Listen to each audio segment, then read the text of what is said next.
Hmm.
Okay. I think that might have been Angie. Yep. Whoops.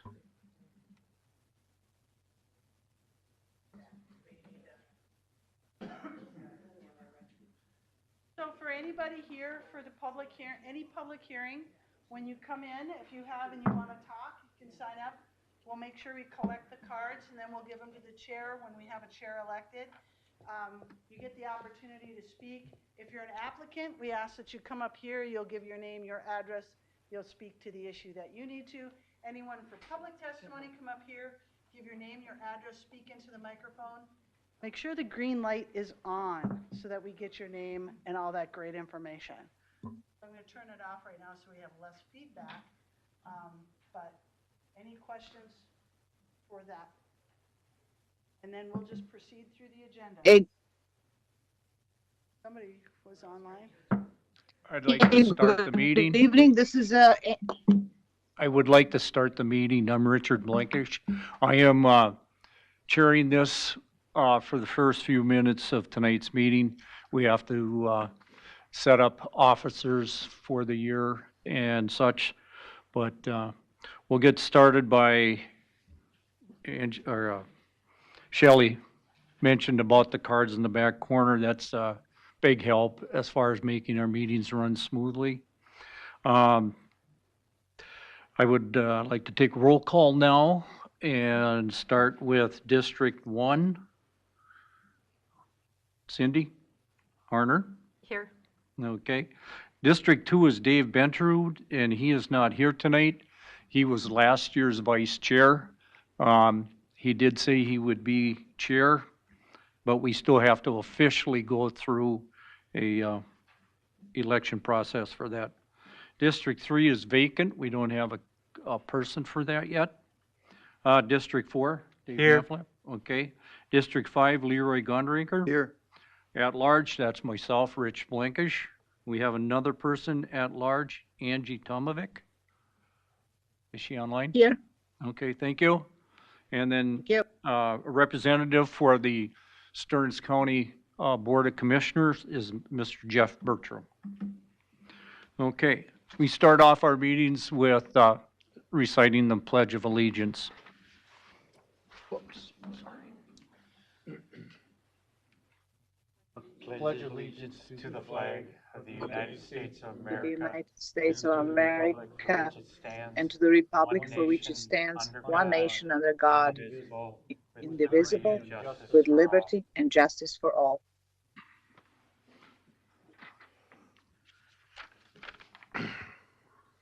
Mr. Chair, you probably should mention, I don't vote. I'm here just Sorry as about a that. non-voting member to take the things back to the board, so I do not vote. He's here to keep us in line. Yep, good luck. Okay.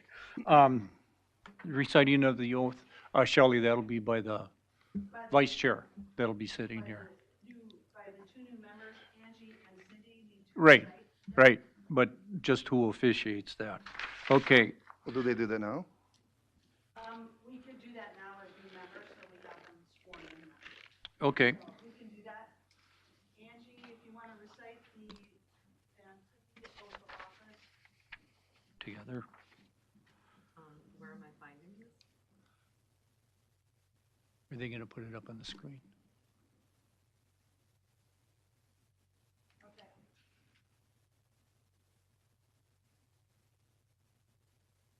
One of you can start.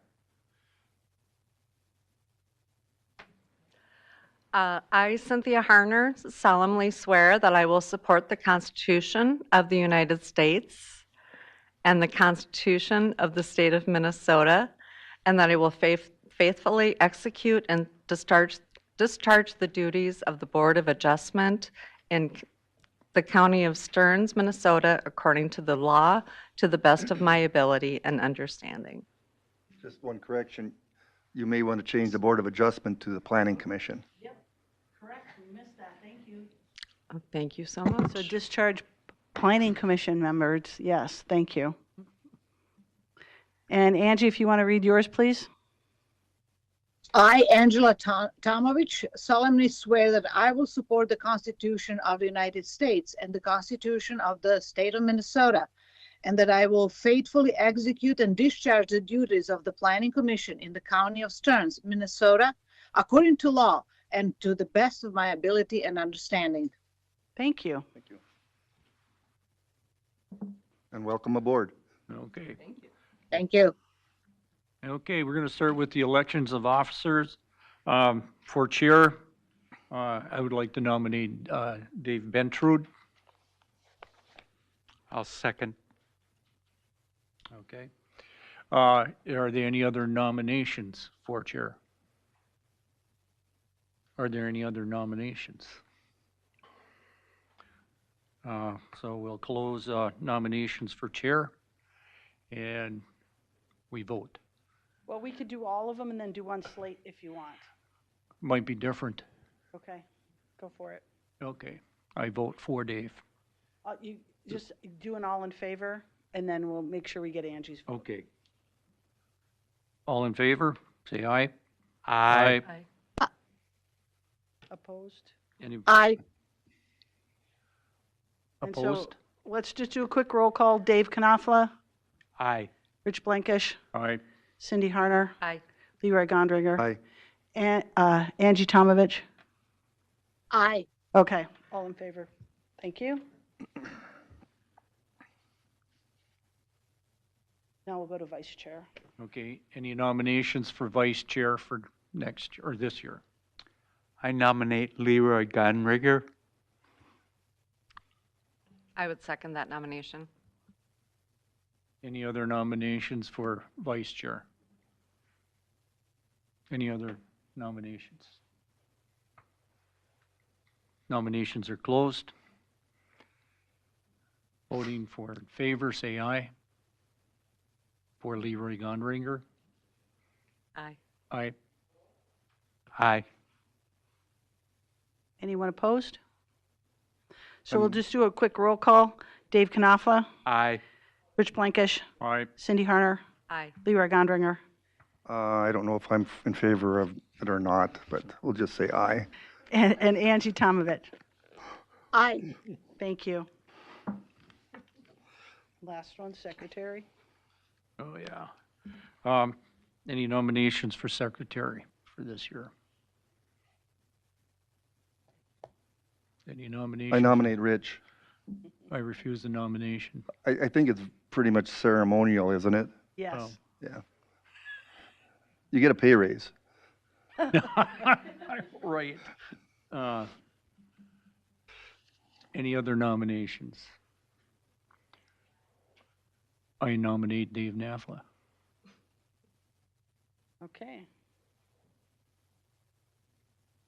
I second Dave's nomination. Okay. So we have a motion and a second. Dave, will you accept secretary? Yes. Okay. So can we get a vote? If we, unless we have any more nominations. Yeah, we don't have any other, okay, we have to, All any in nominate, or any, let's see, if you vote in favor, Dave Knopfler, say aye. Aye. Aye. I. Okay, and we'll just do a quick roll call. Dave Knopfler, Aye. Rich Blankish, Aye. Cindy Harner, Aye. Leroy Gondringer, Aye. Angie Tomovich. I. Okay, thank you. Yes. Rich, you want me to take over? Yep. Okay. So Leroy's going to start on that item of Planning Commission committee representative appointments. So we typically have a Board of Adjustment member. We already have member Knopfler serving, so that everyone is aware of that. You want to run from there? Yeah, it'll be fine. And then Plating Committee, we do need a member for Plating Committee. If anyone is interested in Plating Committee. I would volunteer for that. Rich Blankish.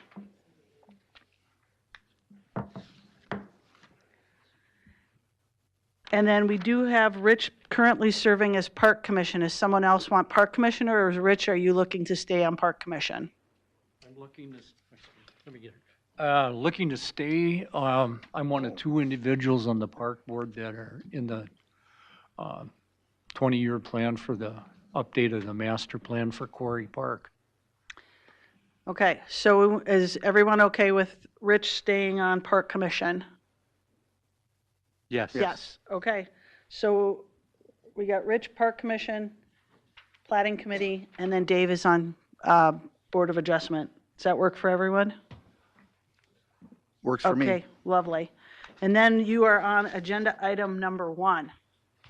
Okay, great. Welcome, everyone. Before we start, there's a few rules I guess we need to follow. If you have an electronic device, please put it on silent.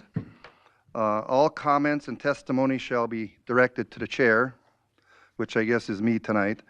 All persons providing information must state their name and address for the record. When you come up, if you want to testify, we need your name and address. The meeting will start. I will read the request, which will open the public hearing. And while I'm reading your request, the applicant could come up and sit by the table. And the environmental staff will review the staff report and any correspondence that have been received. The applicant will state their name and address and provide any input, correction, or concerns or comments that they have. The board will discuss the request and ask questions of the staff or the applicants. Upon completion of the board questions, I will ask if there was anyone in the audience wishing to speak to this request. If there is, that person should come to the podium, state their name and address for the record, and give their testimony. When all the testimony is complete, I will ask the board members for a motion to close the public hearing. No further input will be taken once the public hearing is closed, unless recognized by the chair or one of the board members seeking clarification. The board will review, discuss, and vote on the findings of fact. The findings are a series of questions that the board is required to answer based on Minnesota statute and the requirements of the ordinance. All questions must be answered in the affirmative by the board in order to grant, now that one, that's for variance. Yeah. Okay, so we will start our first agenda item is for Jason and Marie Felling. It is to consider a request for a conditional use permit submitted by Jason and Marie Felling of Sauk Center, Minnesota, according to the requirements of Stearns County Land Use and Zoning Ordinance 439. Section 6.8 requires a conditional use permit for feedlots greater than 700 animal units that are proposing additions or changing. The property under consideration is located at 38572 County Road 187, Sauk Center, Minnesota.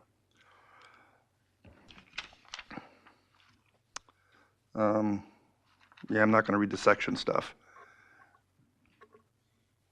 I guess we're ready for staff report, right? Yes. Or, oh, okay, it's not in here. Roll call on who all visited the site. Dave? No. Rich? Yes. Cindy? Yes. I did too. Angie? I did not. Okay. Now staff report. All right. Chair, members of the board, so as it was stated, this is a request for a conditional use permit because this site is going to be 700 animal units or more, proposing changes. To add to the location as stated to the address, this is parcels, there's 2 of them that are combined for 240 acres, zoned A160 in section 28 and 33 of Sauk Center Township. The applicant's looking to increase its maximum animal units for the facility to 994.3. They're looking to modify existing open lots by enlarging them, so there's 3 of those. So Becky does have the map up here, so they're the blue ones, number 3, number 5, and number 10, and number 18. So they are going just a little bit bigger. And then they're looking at modifying the portable structures area, which is number 10 on that map, and that's 18 by 230 feet worth of portable structures. And then to construct a total confinement barn, which is number 6, which is up in the north part of the facility. And that's going to be a 130-foot by 300-foot addition. And then constructing 27-foot by 34-foot of portable structures, which is shown as number 18 on the included map. They're looking at constructing a clay lime manure stockpiling pad, which is number 7 on that map. Constructing a concrete sand settling lane with flume, which is number 9 on that map, so that's the southernmost portion. And then they're looking to construct a liquid manure storage area, which is number 20. And that's 300 by 600 feet by 17 feet deep, and then adding a pump to the current existing LMSA on site. And then to construct an open lot area to house the polydome calf huts and super hutches that are on site currently. So rearranging that to 180 feet by 500 feet, which is number 21 on the map in your packet. You will have the goals and objectives that are consistent with our comprehensive plan for this application within your packet. Some additional relevant information for this site is it's been registered with the county and remained registered since September 21st of 1999, starting out with 254 animal units. It has remained registered and meets all the state and county registration requirements since then. The site is currently registered and permitted for 499 animal units, consisting of 225 head of mature dairy cows over 1,000 pounds, 304 head of dairy calves, and 176 head of feeder cattle.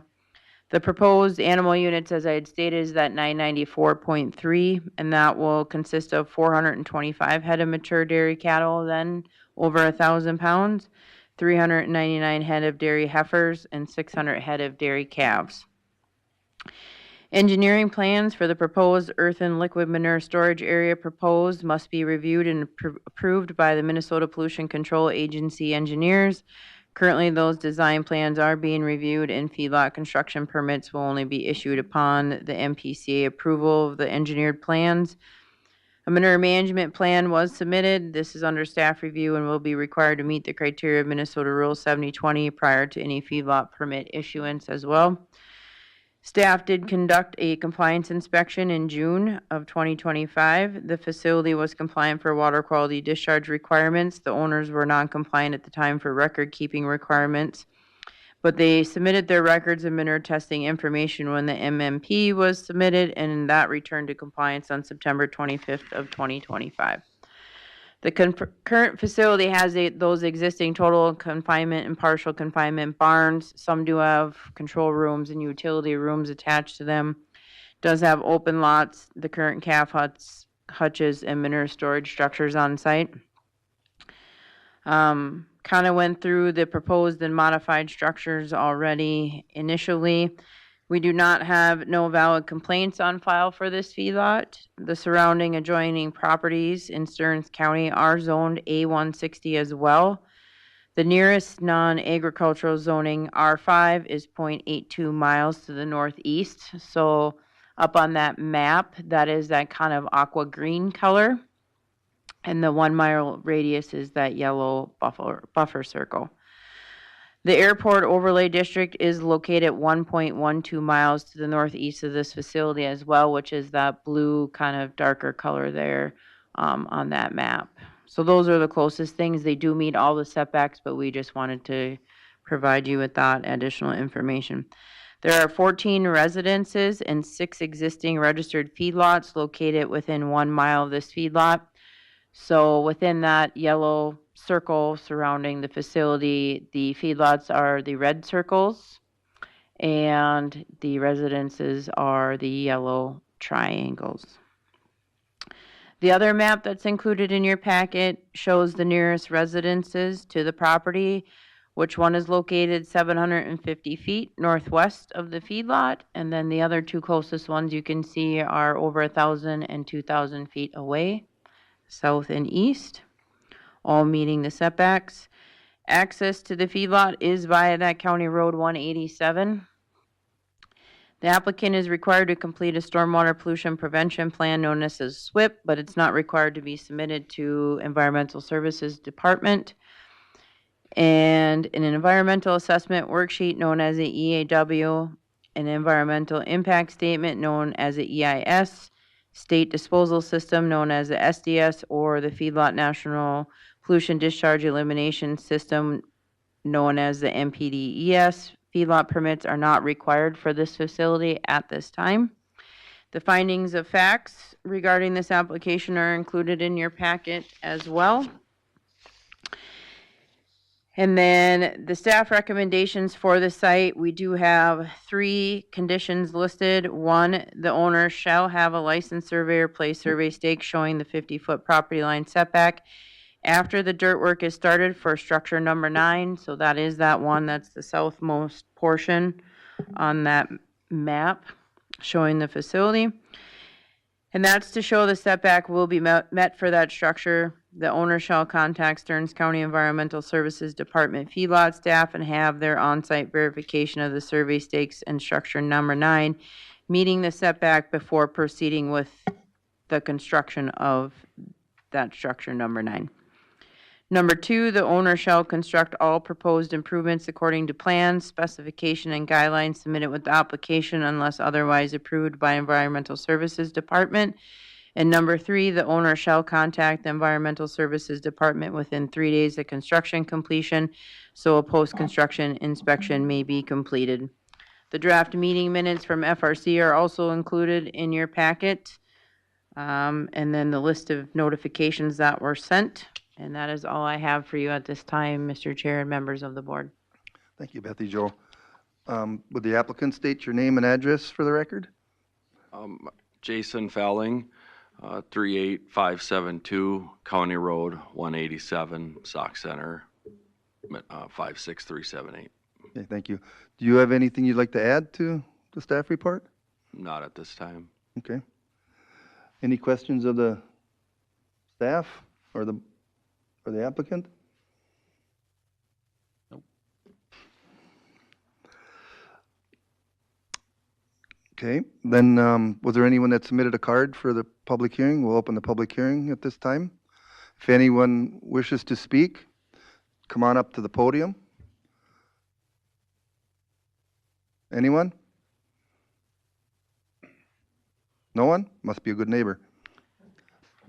Mr. Chair, members of the board, I will also state for the record that I nor our office has received any correspondence from the public regarding this applicant. Thank you.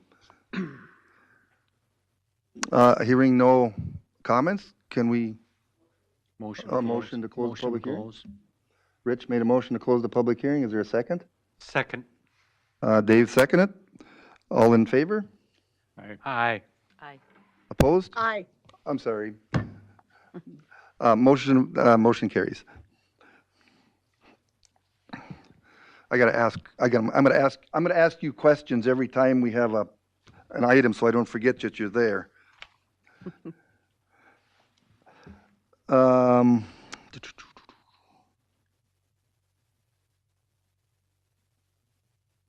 Is there any other discussion from the board? Any questions that we need to have answered? Or should we go to the findings of fact? Go to the findings. Mr. Chairman, I just want to say, I knew Jason's grandparents, I know his parents, and I haven't met him, but my God, does he look like his dad. But when you have an operation like that for that long and no complaints, no violations, I think that speaks volumes. I agree, Jeff. Okay. We will start the findings of fact. Is the proposal consistent with Stearns County zoning ordinance 439? Please specify all performance standards that apply. Mr. Chair, it is compliant with Stearns County zoning ordinance 439, section 4.8, which covers conditional use, section 4.14, which is animal feedlot permits, and section 6.8 is animal feedlot standards, and also section 9.1 agricultural district ag 40 or 160, excuse me. Thanks, Rich. Is there an environmental assessment worksheet, an EIS or an NPDES or state disposal system or other permit required for this facility? Mr. Chair, no other permits are required for the facility at this time. Okay, thanks, Dave. Does the proposal conform to the goals and objectives of the county's comprehensive land use plan? Please specify the appropriate sections.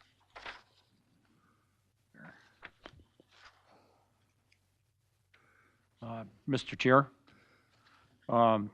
with agricultural pillar goals, objective 1, support agriculture as a desirable land use for the long term and facilitate diversification of the county's agricultural economy.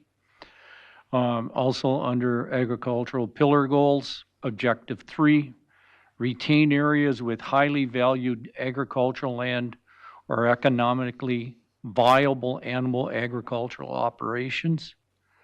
And still under agriculture pillar goals, objective 4, strive for and support higher farm profitability and family farm stability. Good job. Thank you, Rich.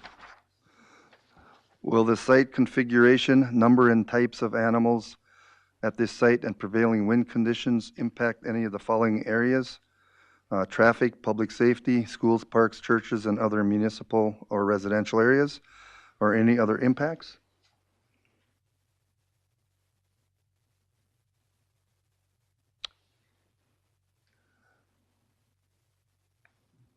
I don't think there'll be a lot of change from what's there now, I was just going to say. so I don't think there'll be significant impacts.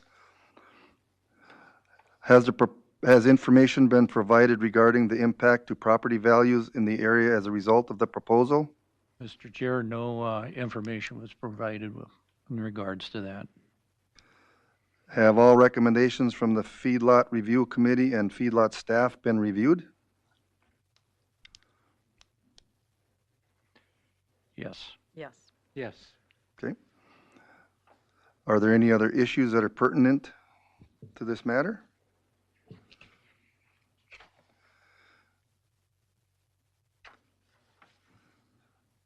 Mr. Chairman, I would add what I said earlier about no violations and no complaints, I think is relevant. Okay, thanks, Jeff. And also, probably, is this where we add the 3 conditions? There's 3 conditions that are recommended. Do we want to add any other conditions? Or are the 3 that are listed good, Mr. Seems Chair, I think sufficient. sufficient? sufficient, yes. Okay, Sufficient.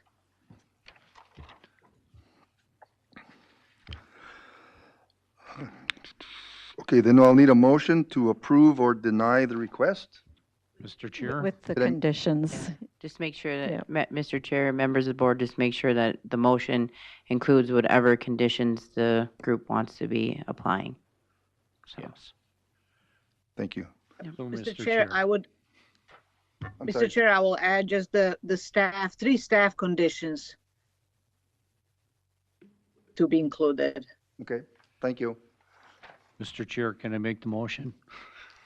Yes, Rich, do you have a I motion? make a motion that we approve with the 3 staff conditions that are listed. And then also that we realize that there's some permitting that's going to be coming out of the state in regards to the handling of the manure and whatever. That was brought up by Bethy Joe. Okay, so Rich made a motion to approve the the conditional use permit with the 3 conditions listed. I'll second. Dave seconded the motion. Is there any discussion? Any discussion? All in favor of the motion to approve? Aye. Aye. Aye. Opposed? Motion carries. If we could do a quick roll call as well. Dave, Aye. Richard, Aye. Cindy, Aye. Leroy, Aye. Angie. Aye. Thank you. Thank you.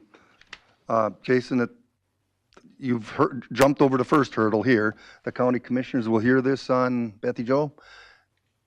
Do you have the date? Mr. Chair, members of the board, be February 17th, 2026. This will be on the agenda for the commissioners at the county board meeting. Okay, thank you. Thank you.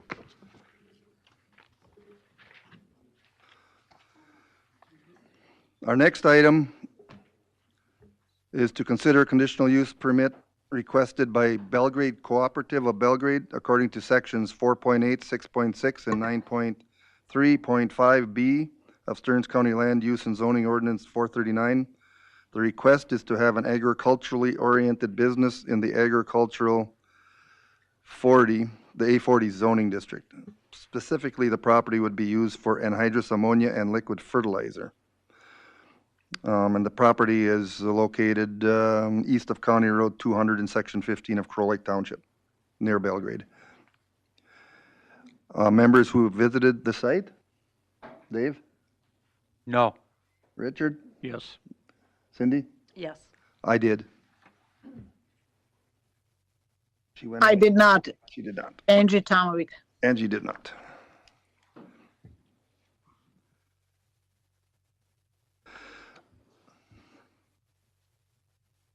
And they're virtual, the applicant is virtual? Are they with us? Correct, correct. Mr. Chair, Eric Paulson is online Okay, for this one. we'll get to him in a minute. Heidi, would you do the staff report, please? Yep, so this is a CUP for an egg-oriented business. They're specifically requesting to add a 40 foot by 40 foot building to be moved onto the property to use for making and mixing liquid fertilizer. Property is zoned A40. It's not located within any overlay districts or areas of concern. They have existing access from County Road 200. There's no wetland concerns. It's a flat property.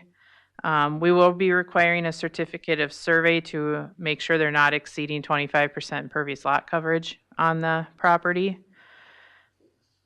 The accessibility code is required to be met for that structure. All setbacks are met. There are some tanks and equipment stored outside on the property, so a screening plan will be required to be submitted for this one. There's adequate room for parking. There's no homes or feedlots within a half mile of the property. It's all surrounded by tillable farmland and other grain bin sites. Surrounding zoning is all agriculture 40. This is within the agricultural and rural area on the future land use map. Proposed conditions, number one, accessibility. The accessibility portion of the state building code is required to be met. The as-built construction shall be inspected by a licensed building official and the accessibility certificate form returned to the county within 30 days of completion. Signage, one sign meeting the standards of section 7.25 is allowed. Outdoor storage and screening, screening plan and financial guarantee for the cost to complete the screening shall be submitted for approval prior to the issuance of the construction site permit. And then that screening plan, we are proposing that to be installed by September 1st, 2026. Certificate of survey showing the existing and proposed impervious lot coverage does not exceed 25% is required prior to issuance of the construction site permit. A septic permit from Environmental Services is required for a non-domestic waste tank. And the property owner shall contact the local fire department to ensure they are aware of activities on the property in the event of an emergency. And that's all that I have. Okay, thank you, Heidi. The applicant is virtual. Would you state your name and address for the record? Eric? Yes, good evening, Chairman and members of the board. My name is Eric Paulson. I'm the Chief Executive Officer for Belgrade Co-op. Our main office is based at 604 Parkway Drive in Belgrade, Minnesota, 56312. Do you have anything you'd like to add to what Heidi had mentioned with the staff report? Not at this time. Okay, thank you. We'll open the public hearing. Is there anyone from the public who wishes to speak? Please come forward. And no cards were provided. Heidi, is there any No. correspondence? No, I did not get any written correspondence on this one. Okay. Move to close the public hearing. Okay, I have a motion to close the public hearing. Is there a second? I'll second. Rich made the motion. Dave seconded the motion to close the public hearing. All in favor? Aye. Aye. Angie? Aye. Great. Are there any questions that we have of staff or the applicant?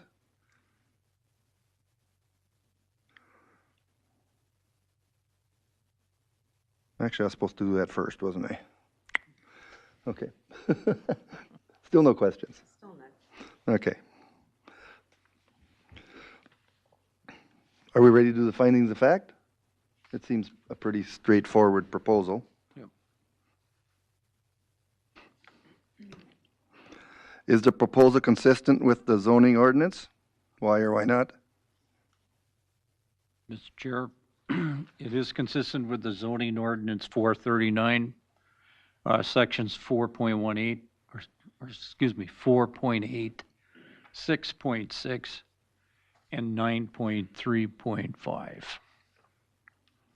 Thanks, Rich. Does the proposal conform to the comprehensive plan of the county? List applicable of sections?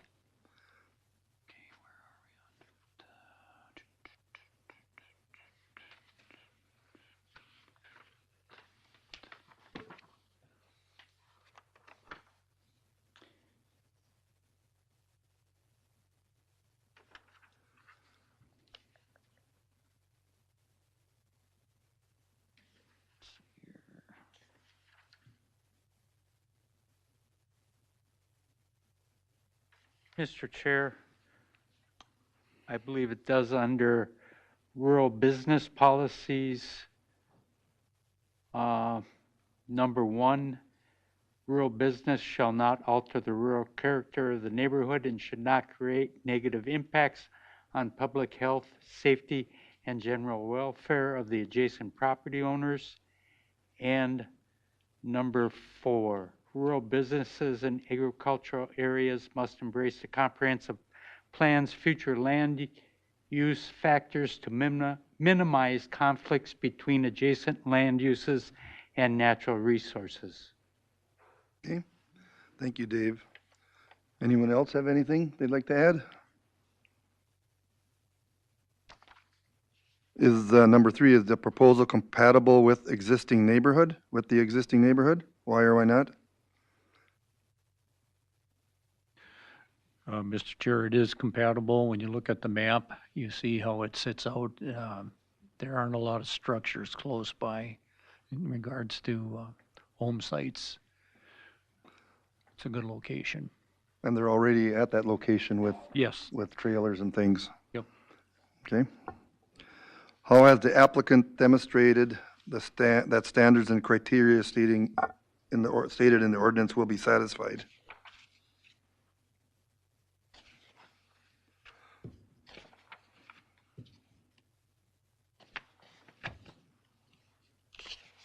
Mr. Chair, this is Angie Tomovich. The applicant would need to meet all 6 proposed conditions by staff, and that would be the way to verify that indeed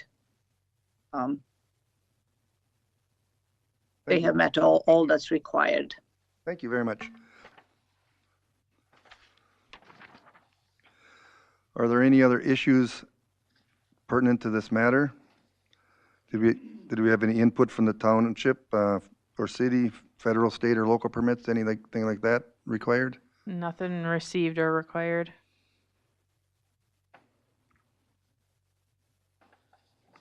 Anything else? Any other concerns of anyone?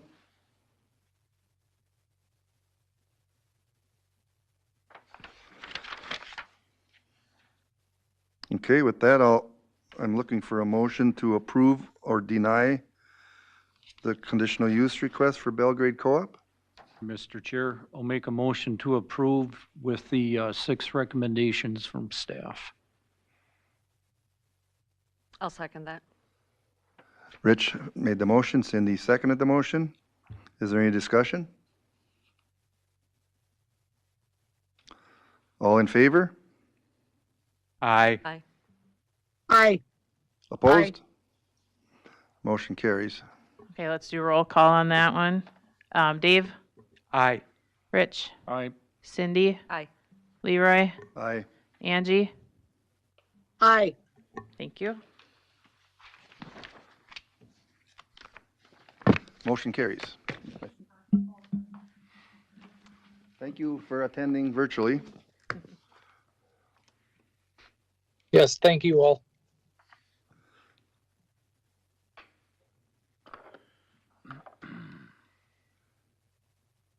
Our next item is to consider an interim use permit request submitted by Kern and Tabery of Wadena, Minnesota, on behalf of Charles and Cheryl Schaefer of Paynesville, according to sections 4.18, 7.17, and 9.3.6F of Stearns County Land Use and Zoning Ordinance 439.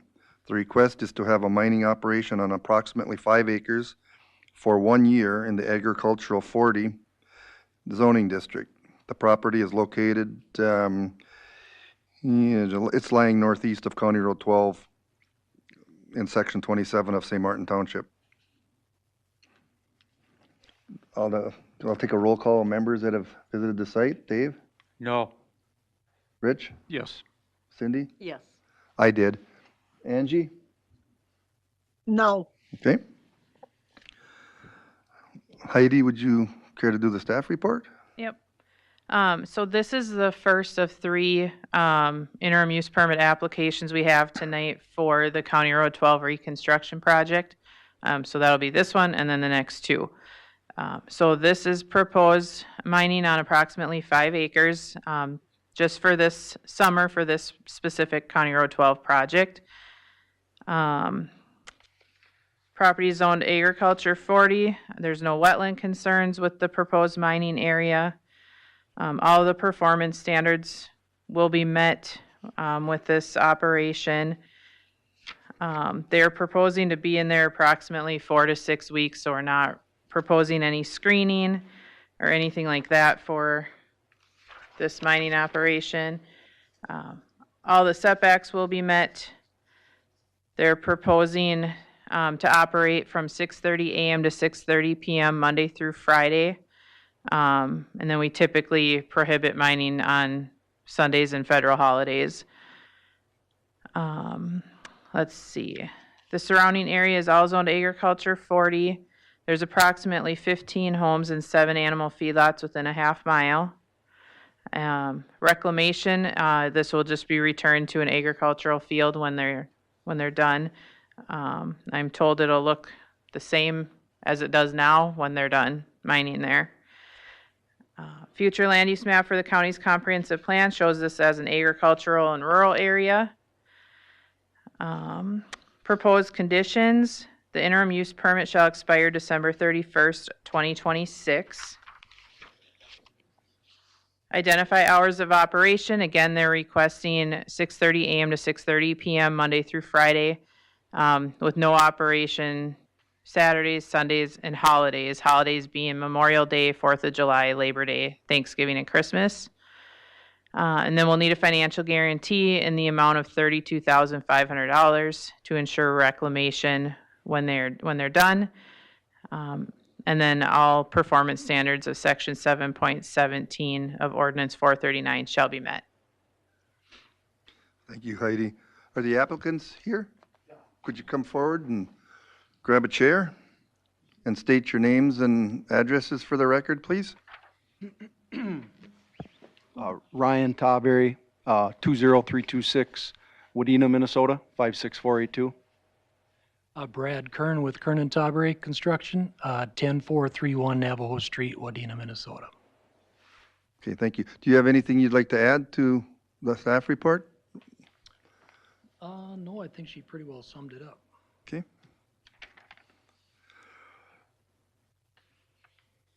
We'll open the public hearing. Is there anyone from the public who wishes to speak? Anyone from the public who wishes to speak? Can I get a motion to close the public hearing? Are there any cards? No. None? No cards, no correspondence? Oh, no correspondence.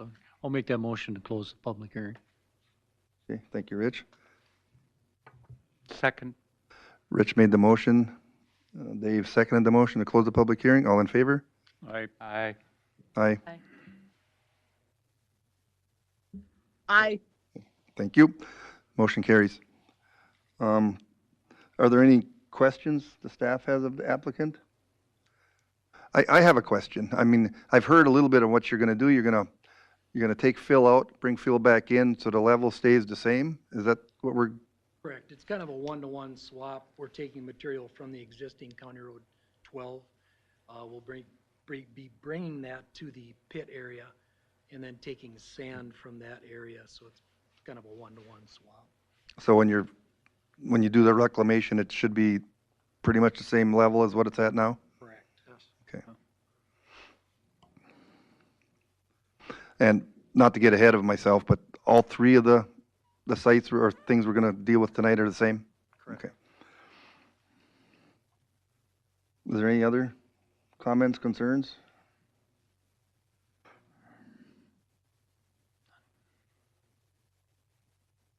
Ready for the findings of fact?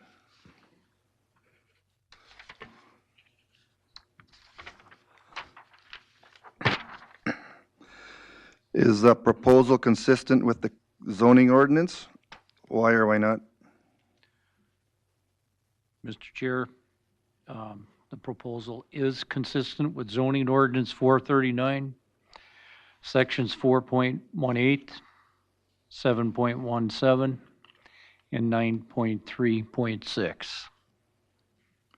Okay, thanks, Rich. Does the proposal conform to the comprehensive plan of the county? List the applicable sections.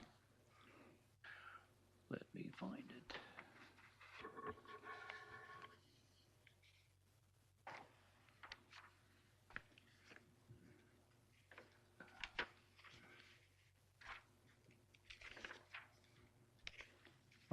Mr. Chair, under nature goals, protect the county's aggregate and resources and provide for reasonable economic use of the aggregate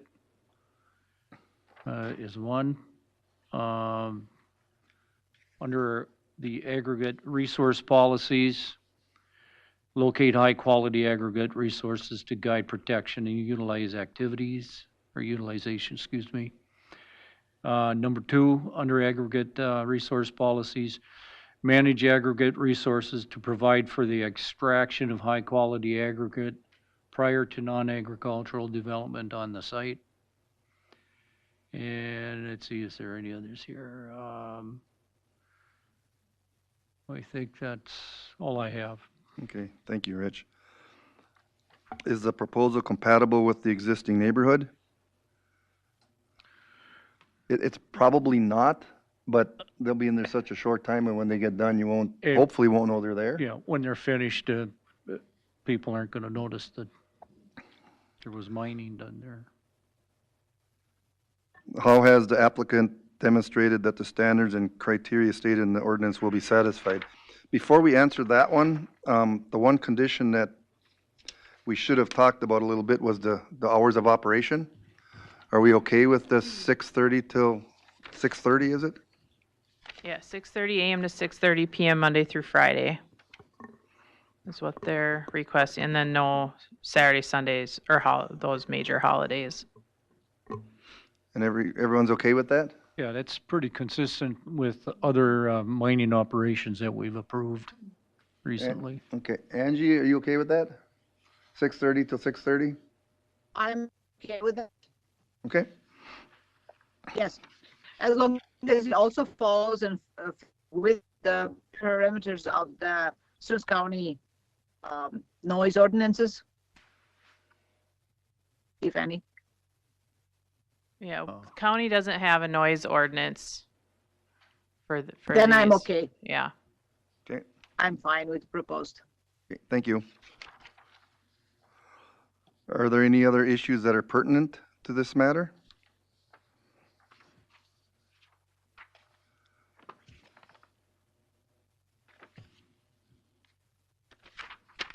If not, can I get a motion to approve or deny? Mr. Chair, I'll make the motion to approve with, where are the conditions here? Four The four conditions. conditions? Yep. Okay. Do I have a second? I'll second that with the 4 conditions. Rich made a motion, Cindy seconded the motion to approve it with the 4 conditions. Is there any discussion?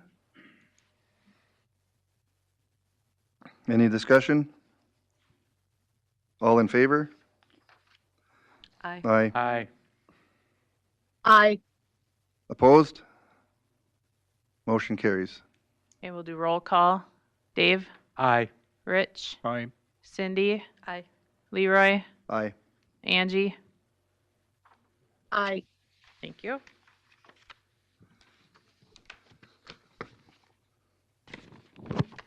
Thank you, guys. You might as well stay sitting there, I think. We're not done with you yet.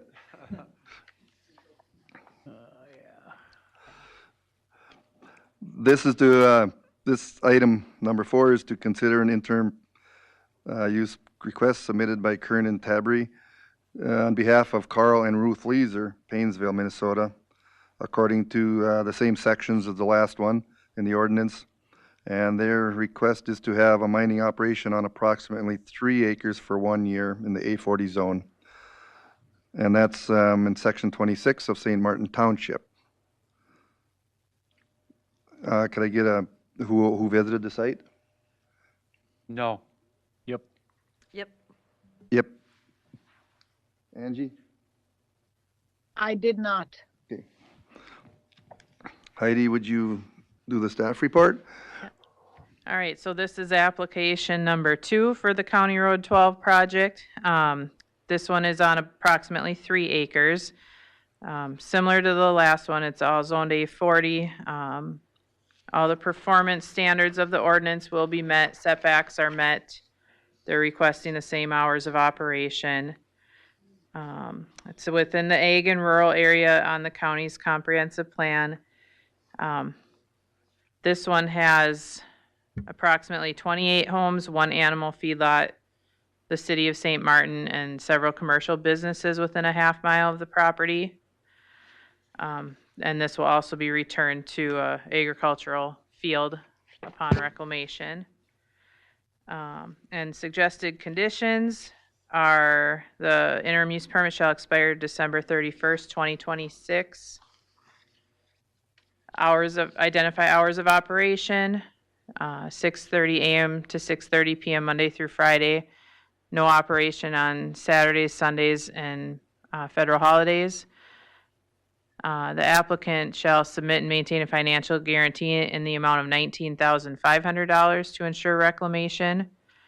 And then all performance standards of section 7.17 of ordinance 439 shall be met. Okay, thank you, Heidi. Would you like to state your name and address again, or can we just write them? The landowners, yes, are also online if you want them to introduce themselves too. Okay, but we're okay with just saying that same Same as name and the last address? one. Would the Leesers like to say their name and address for the record?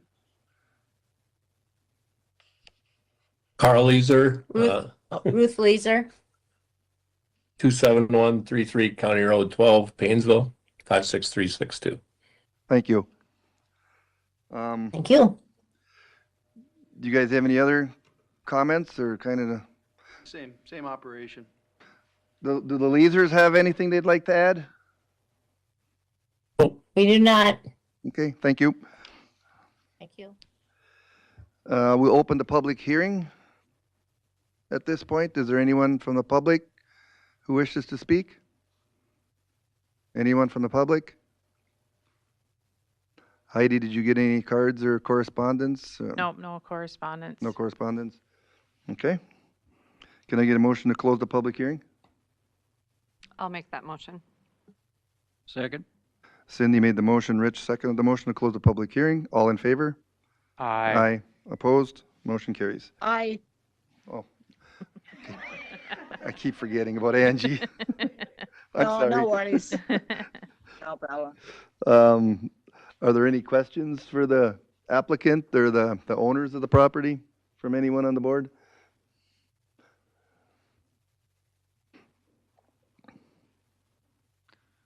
Then we'll move to the findings of fact.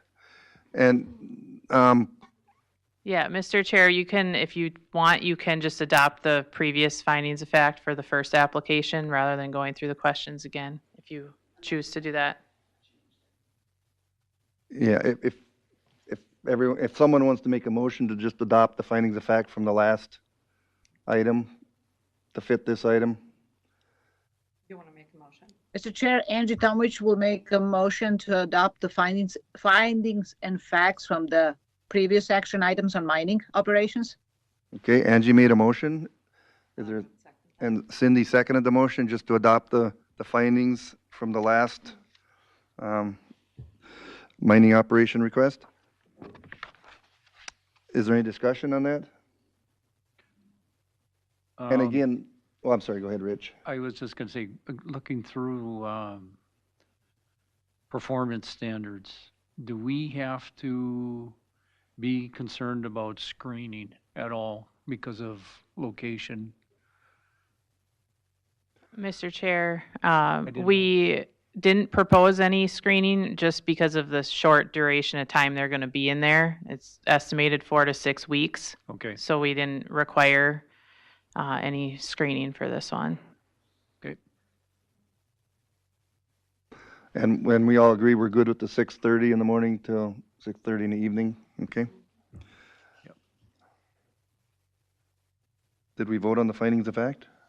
No. No. Can I, all in favor of adopting the findings of fact? Aye. Aye.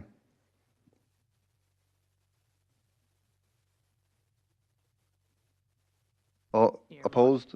I was waiting for Angie to, Yeah, she did. Oh, aye, yes. Oh, I heard it. I'm sorry, I didn't hear. Opposed? Okay, motion carries, the findings of fact. Now we need a motion to approve or deny the request. I'll make the motion that we approve with the 3 recommendations from the staff. Or 4. I was gonna Excuse say, me. there should be 4. Tired. Okay. So Rich made a motion to approve with the 4 conditions. Is there a second? I'll second. Dave seconded the motion. All in favor? Aye. Aye. Aye. Opposed? Motion carries. All right, roll call. Dave, Aye. Rich, All right. Cindy, Leroy, Aye. Angie. Aye. Thank you. Motion carries. Okay, let's see. One left. This is to consider an interim use request submitted by Kernan Tabry of Wadena on behalf of Midwest Enterprises of Central Minnesota LLC of Avon, according to section 4.18, 7.17, and 9.3.6F of Stearns County Land Use and Zoning Ordinance 439. The request is to have a mining operation on approximately 5 acres for 1 year in the A40 zoning district. The property is located south of County Road 12 and west of County Road 177 in Section 30 of St. Martin Township. Could I get a roll call of members who visited the site? No. Yes. Yes. Angie? No. Okay. Heidi, would you like to do the staff report? Okay, so this is the third application for the County Road 12 project, and this will be on approximately 5 acres. Zoned A40, this one, they do have, the existing access road does go through some wetland area. They're allowed to use that access road. They can, if they need to improve it, they can put more fill on top of the existing road. They cannot make it wider without getting wetland approval. So that's the only thing that's really any different from the last 2 applications. So they can use it as it currently is, put fill on top of that access road if they need to, just can't make it wider. There are about 7 homes and 4 animal feedlots within a half mile of the property. There's agriculture 40 and agriculture 80 zoning in the area. This will also be returned to an agricultural field upon reclamation. And then proposing the same conditions, so expiring December 31st, 2026, operating 6:30 a.m. to 6:30 p.m. Monday through Friday, no Saturdays, Sundays, or holidays. Financial guarantee in the amount of $32,500 to ensure reclamation. All performance standards of section 7.17 shall be met. And then an additional condition regarding the wetland, additional material can be placed on top of the existing access road. It cannot be made wider unless wetland impacts meet a WACA exemption. That's all that I have. Thank you, Heidi. You have any comments on this one? No. Is the owner here? Does he? No, Okay, he's not here? I don't believe so. Okay. We'll open the public hearing. Is there anyone here who wishes to testify? Would you come to the podium and state your name and address for the record?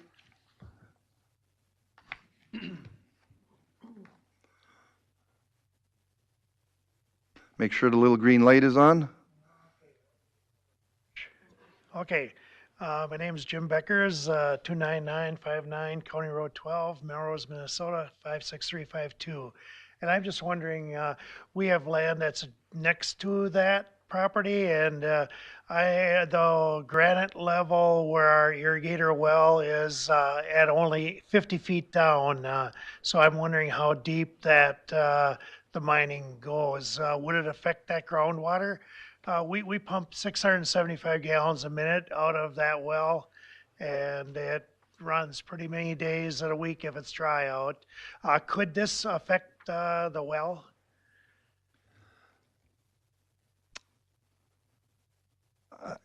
How deep are you guys going to go? It's up on a rise right now, 10 feet. Oh, that's all the deep you go. Then it wouldn't affect the water level at all. Okay. That's all I was concerned about. Thank you. Yep. Is there anyone else who wishes to speak? Anyone? Can I get a motion? Motion to close the public hearing. Rich made a motion to close the public hearing. Is there a second? I'll second. We'll let Dave second at this time. All in favor of closing the public hearing, say aye. Aye. Aye. Aye. Aye. Opposed? Public hearing is closed. Do we have any questions of the applicant? Mr. Bertram? Mr. Chairman, this is what you get when you pay the permit fees for 3 sites. You get to sit in the front seat like that. So I hope you're enjoying it. I'm just curious, is it because of the distance, why you did 3 of them rather than 1 site? Yeah, it's just more economical to haul a short distance than from one end to the I other. assume that, but, okay. Just for my information, how far are you gonna, how much of County Road 12 are you gonna rebuild? It's from St. Martin, 4.2 miles, is it? Yeah, the end of the job is right about there. Oh. Where Berg's property is there. Yep. Okay, okay, It's the north end, the other end, St. Martin. okay. I bet you knew that, Commissioner Bertram, I didn't you? did. Yeah. Anything else? Anyone? Angie, do you have anything? I don't. Okay.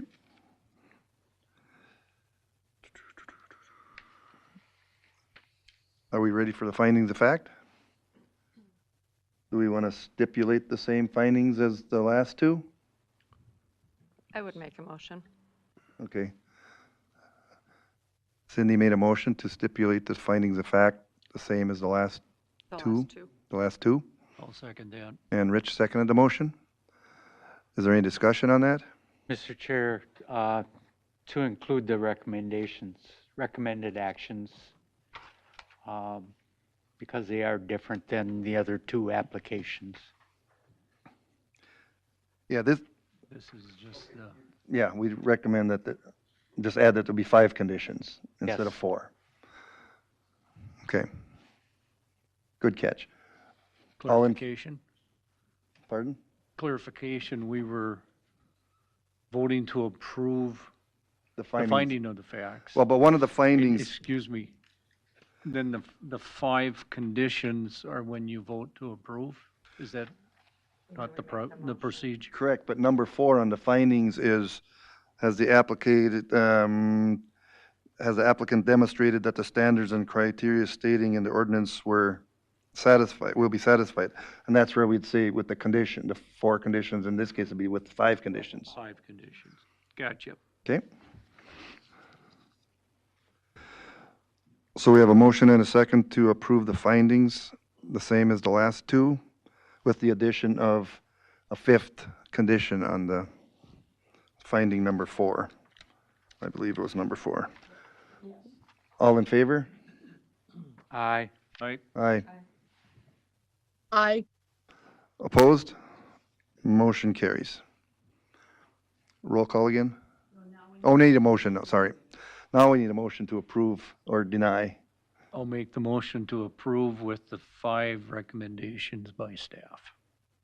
Okay, Rich made a motion to approve with the 5 conditions. I'll second that. Cindy seconded the motion. Is there any discussion?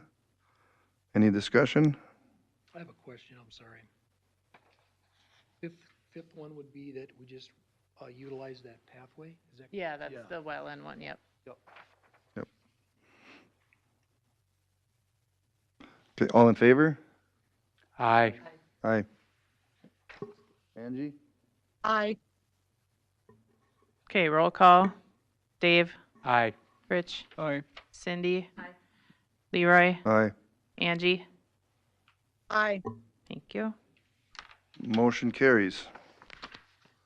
And that will be heard, I guess, what is, February 17th. February at the county 17th, board the county for the board. final decision. We can be in touch. Okay. Thank you. Our next item is an interim use permit request submitted by 200th Street Solar. Would the applicant like to come up to the LLC, Lowell, MA, on behalf of Neil Gherkin, Cold Spring, Minnesota, according to sections 4.18, 6.54, and 9.3.6G of Stearns County Land Use and Zoning Ordinance 439. The request is to construct and operate a 4.5 megawatt solar garden for 35 years in the agricultural 40 zoning district. The property is in part of, well, it's lying north of 200th Street and west of Kinzer Creek in section 34 of Wakefield Township. The property address is 15802 200th Street, Cold Spring, Minnesota. Could I get a roll call of members who visited the site? Dave? No. Rich? Yep. Cindy? Yep. I did. Angie?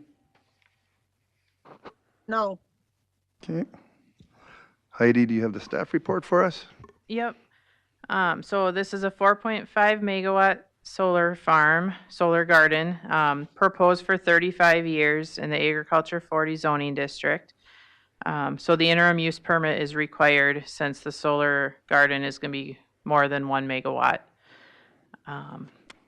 So little background, the property contains a pre-ordinance mining operation. So upon construction of the solar garden, the mining will have to be reclaimed, and then that pre-ordinance mining operation designation will cease. They won't be able to, that's going to go away with construction of the solar garden on the property. It's partly within the shoreline overlay district of Kinzer Creek, which is a designated trout stream. So all the solar garden structures will all need to be at least 200 feet from that Kinzer Creek. Access is from 200th Street, which is a township road. Part of the property, or part of the solar garden is going on existing farmland, and the rest is going on that existing gravel pit. It'll be less than 1 acre of new impervious surface with construction. Power and communication lines will be underground, unless it's otherwise approved by the board or the department. 7-foot woven wire fencing around the project is proposed. They have screening proposed with some evergreen trees along the southwest corner of the project. All the other sides have existing tree and wetland screening. All setbacks are met. No tree removal is proposed. They will need to meet the beneficial habitat standard for seeding on the whole site. There was a wetland delineation done out here, and that's been reviewed and approved. The Natural Heritage Information System review was done in December of 2024. So we'll need a new review before we issue the construction site permit for that. Decommissioning, the county requires $185,000 per megawatt to ensure decommissioning. There are approximately 24 homes, 3 registered feedlots with more than 10 animal units, 1 registered feedlot with less than 10 animal units, another solar garden, and a gravel pit within a half mile of the property. Surrounding zoning is agriculture 40, residential 5, and industrial, with a mix of rural residential lots, tillable farmland, gravel pit, Kinzer Creek, solar garden in the area. Proposed conditions, I've got 8 of them. Set a date upon which the IUP would expire. They're requesting 35 years, and we would recommend that be 35 years from the actual date of operation. So not from date of approval of the IUP, but date of when that solar garden is operating. Number 2, a qualified engineer shall certify that the foundation and design of the solar panels is within accepted professional standards. Financial guarantee in the form of a cash escrow or a letter of credit for decommissioning in the amount of $832,500. Number 4, applicant shall install an established ground cover meeting the beneficial habitat standards consistent with Minnesota statute section 216B.1642. Cash escrow or letter of credit will be required to ensure that that seeding happens. There will be inspections throughout the life of the project to ensure that that seeding stays compliant. Vegetative screening shall be added along the southwest corner of the solar garden. Screening shall be 6 feet tall at the time of planting, and a financial guarantee will be required to ensure that's done too. Environmental Services shall be notified of any changes to project ownership, including new contact information. The developer shall make the landowner aware of all conditions related to the interim use permit. The Natural Heritage Review letter, less than 1 year old, shall be submitted prior to issuing the construction site permit. If the letter provides recommendations, those recommendations shall be implemented. The existing gravel pit shall be reclaimed in accordance with the grading and erosion control plan. And that's all I have for the report. Hey, thank you, Heidi. Would the applicants care to state your name and address? Yep, Cole Bearden, 180 North LaSalle Street, Chicago, Illinois. Am I free to speak now? Well, Oh, yeah. could it get everyone? Yeah, Alessandro Tartaglia, 111 West Jackson Boulevard, Chicago, Illinois, 60604. Miranda Doria at 180 North LaSalle Street, Chicago, Illinois. Is it cold in Chicago too? Oh, yeah. It's not this bad. Not as bad as this, yeah. Go ahead if you have anything you'd like to add. I'll be brief just to add some color to here. So this is as Heidi mentioned, 4.5 megawatt AC solar plant proposed at Mr. Neil Gertken's property off 200th Street. As mentioned, this is partially an existing gravel pit. So we see this as really a great use of the land. As developers, we seek out these sites of they're diamonds in the rough. They're not easy to find. So when we're able to avoid taking a full plot of prime farmland out of commission, and in this case actually restore some property to eventual agricultural condition at the end of the project, this is we see this as a win-win for us in the community. So the proposed site here is approximately 19 acres. Roughly half of that is within the existing gravel pit area, which we have done some preliminary grading plans and submitted those, as well as the associated stormwater runoff plans for basins that take some of that into account. Of course, the closer to building permit, that'll need to be finalized, but we've taken every precaution here to also protect the natural resources on site.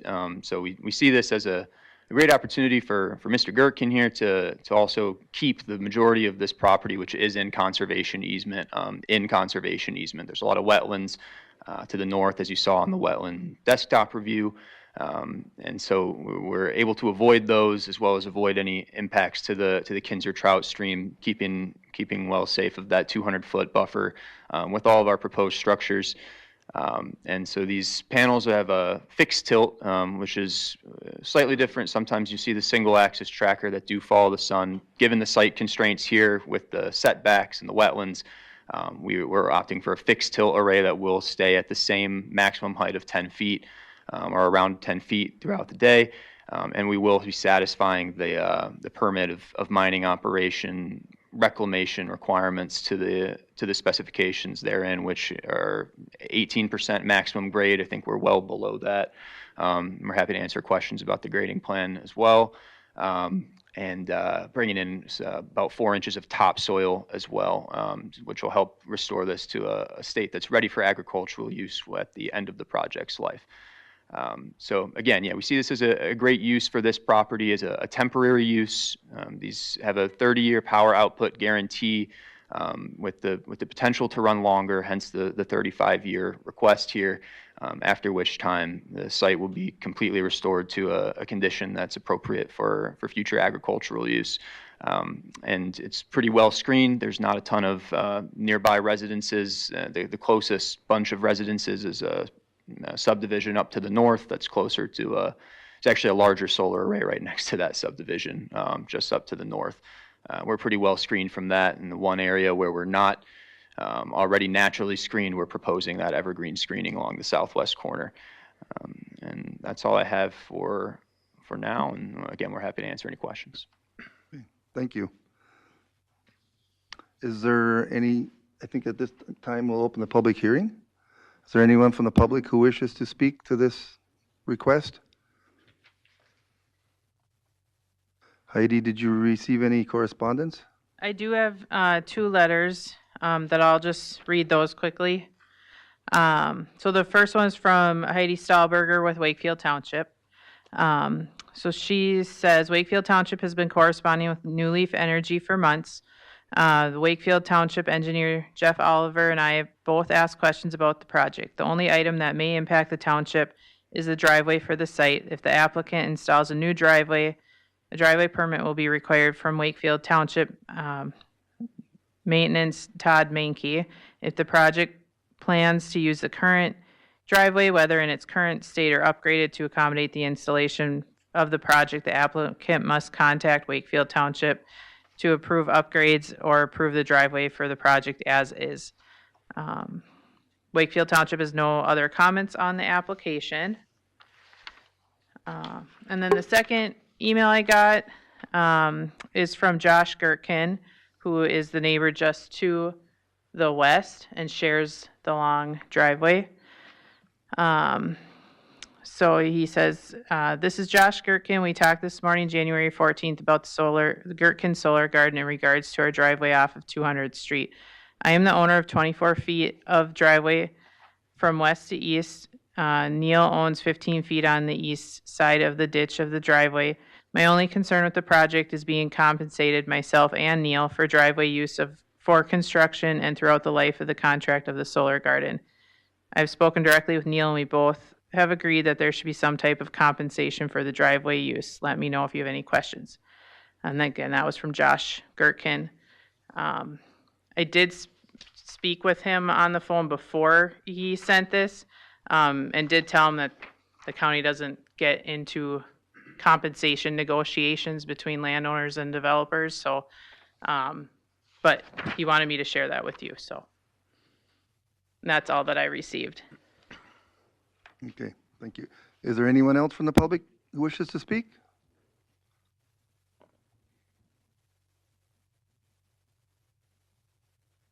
Can I get a motion to close the public hearing? I'll make that motion. Rich, Second. okay, Rich made a motion. Dave seconded the motion to close the public hearing. All in favor? Say aye. Aye. Opposed? Aye. He's in favor. Shit. Motion carries. I was too fast again. Yeah. Are there any questions from the commission to the applicant or staff? Commissioner Bertram? Mr. Chairman, a couple of questions. One, first of all, having heard, I don't know, 75 solar applications, I swear there's a requirement that you have to be under 30 to do it. Every presenter I think I've seen, remember Carol Gates's comment on that Geronimo? We'll remind that after the meeting. The reclamation of the mining, there's always money set aside for that.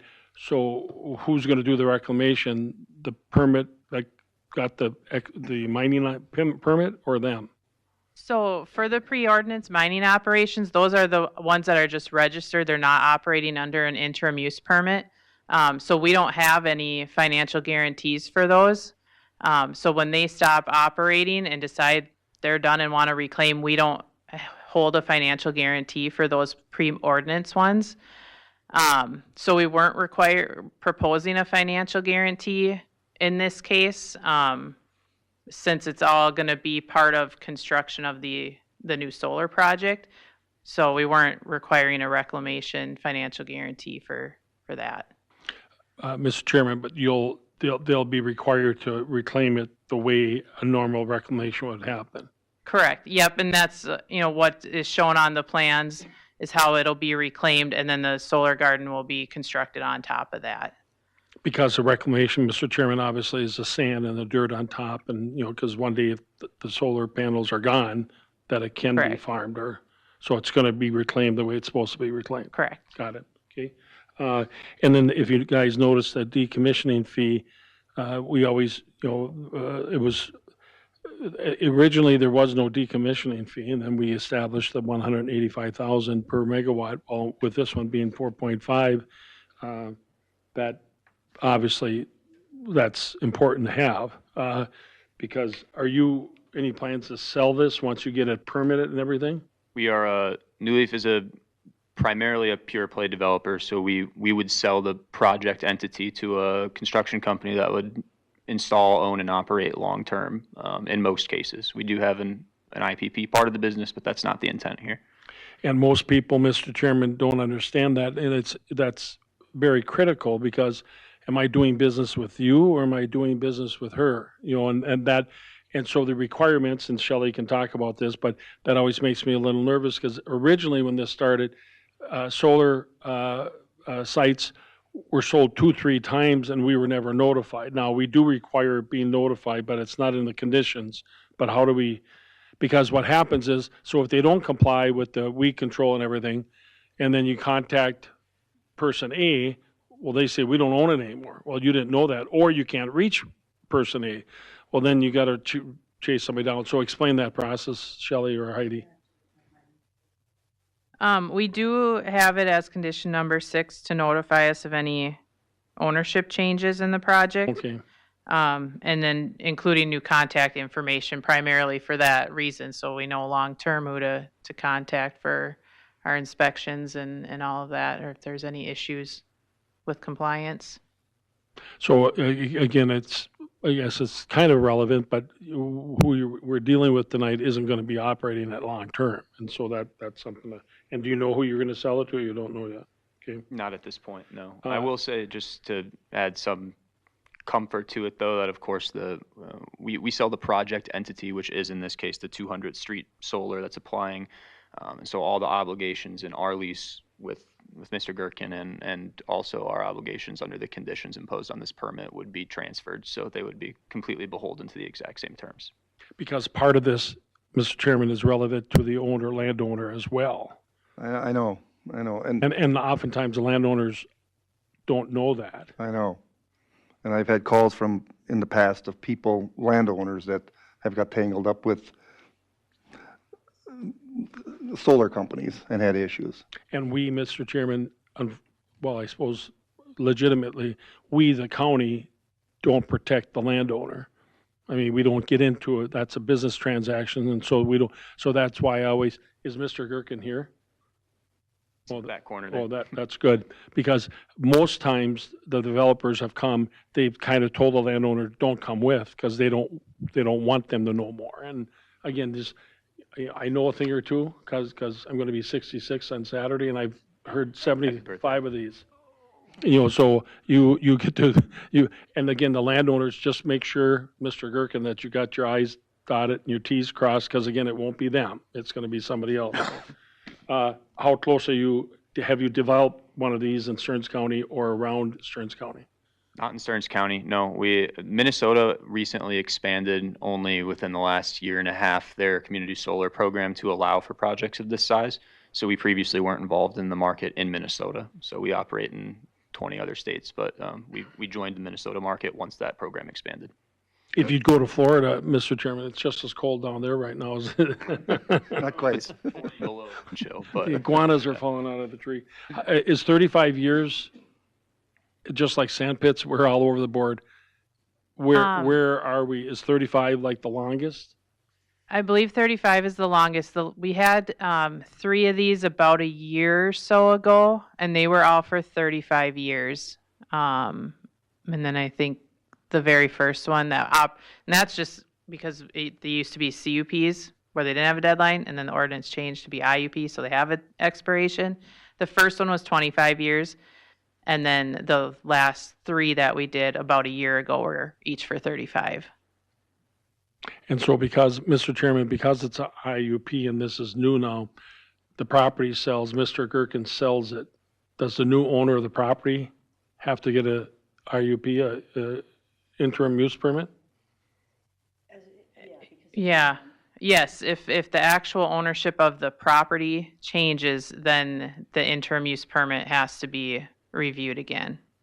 Correct. And again, that's important to know, and I think that's very legitimate, because the next landowner maybe is going to have issues or doesn't want it or whatever. Well, then that puts that in play. Right. So it's not guaranteed. Conditional use stays with the property forever, and interim only stays with the current owner. And that's an important distinction. It is, very much so. Mm-hmm. Could I missed some of the history on why it changed from conditional use to IUP? What was the reasoning for that?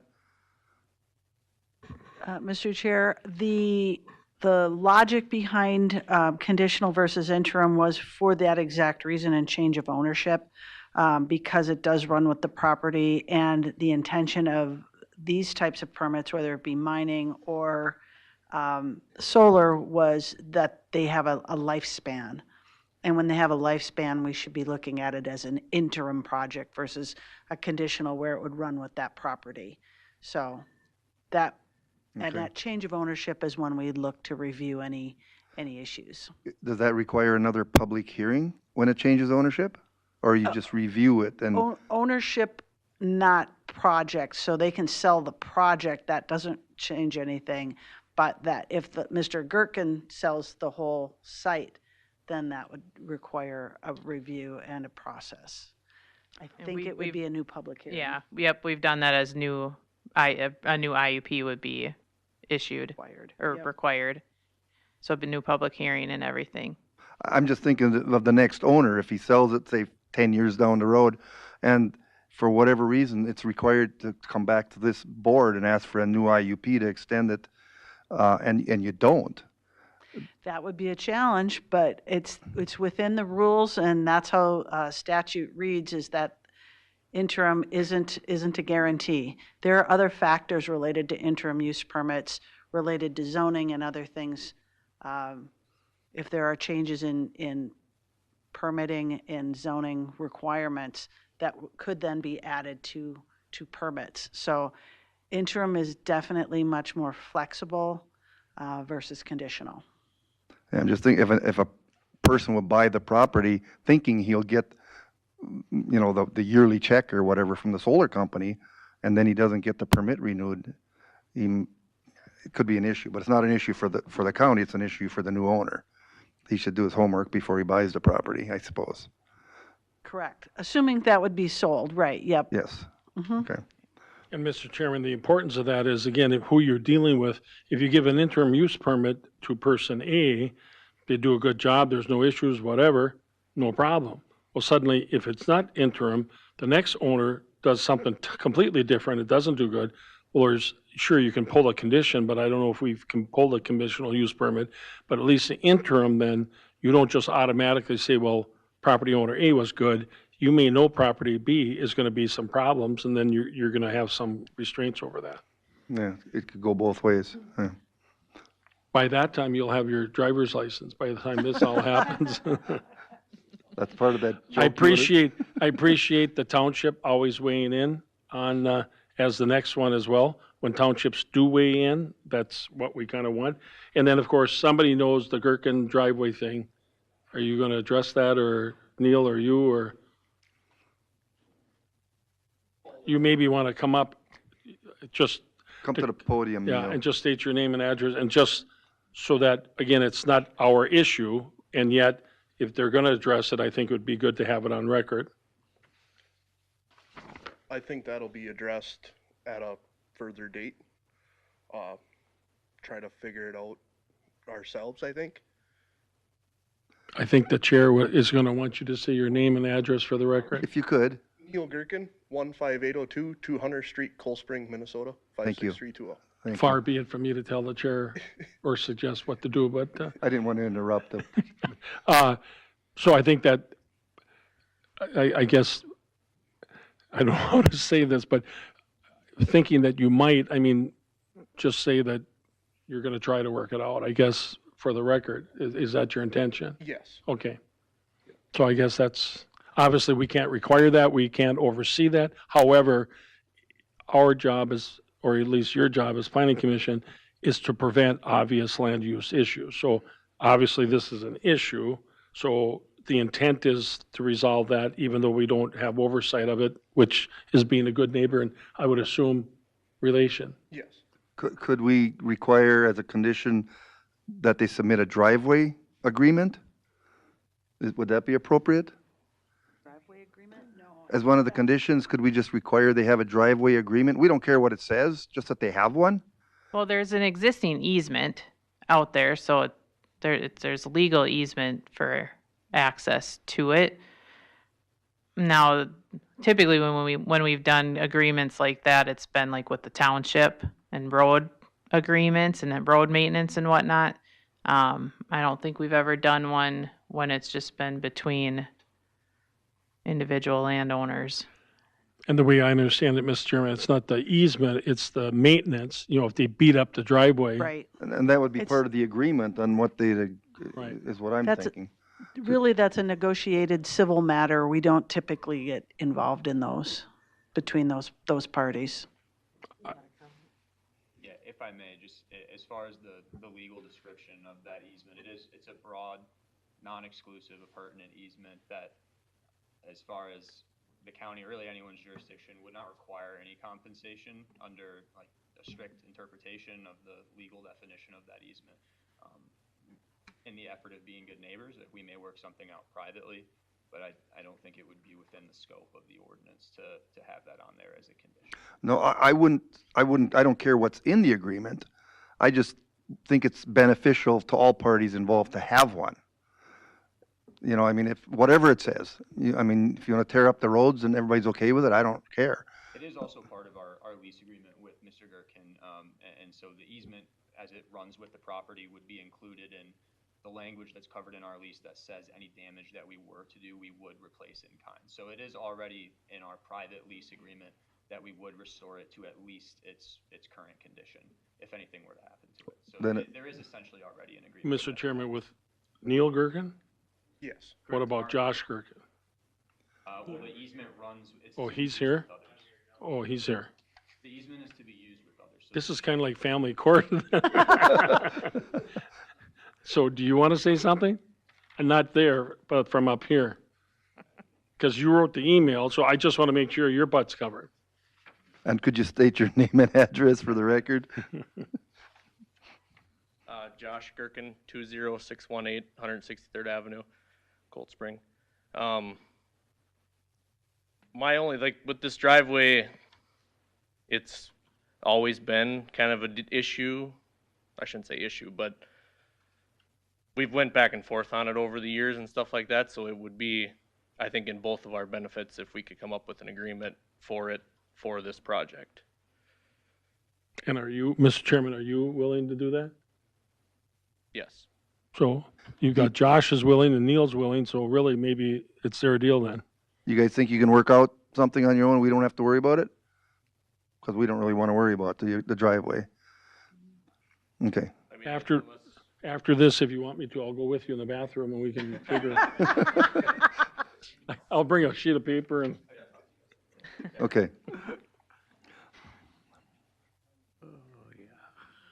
Are there any other questions of the staff or the applicant? Why 4.5 megawatts? that was, so the cap is 5, and that was the original intent, but with the 200-foot trout stream setback and the wetlands restrictions to the north, this was the most we could fit. Okay. And that's also the reason for it being fixed tilt. So if we were to use the tracker, which has a slightly higher yield, we could fit even less. So we opted for the best possible configuration that maximizes the nameplate capacity. And the power is going to shoot over to that substation on County Road 2? Yeah, that's right. It's only a half mile as the crow flies. We're gonna have to build out some lines to go about a mile around because we don't have access to the transmission easement that's on the south of the property there. But yes, it's that, you can see it on the aerial right now. Yep. Yep. Right there. And Mr. Chairman, for people who don't know solar 101, that's what they look for, a substation. Yeah. I mean, I assumed that's where they were going with the power. Yep. But for the benefit of everyone that hadn't taken that class. Question of staff. The solar garden that's currently out there, there was some concern, I was on this commission when that one was approved years back, so it must be 7 or 8, 9 years ago. Has there been any complaints or issues with it since it's been up and running? Not that I can recall. We haven't had any complaints on it. Yeah, I haven't had to look at that one in a while. Okay. Mr. Chairman, is that the LAR one? Yes. Yeah. Yeah.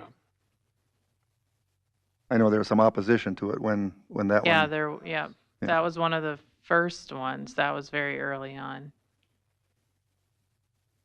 Well, Mr. Chairman, I think we've got, what do we got? 100 and what? I don't know. We've got over 100 in Stearns County. So we're getting there. That's not an editorial, that's just a fact. Well, kind of an editorial. Pretty soon we can shut down the nuclear plant down in Monticello. Any other comments, concerns? Angie, Angie, you have anything? I don't have any comments. Okay. We've closed the public hearing. Are we ready for findings of facts? I would say so. Is the proposal consistent with the zoning ordinance? Why or why not?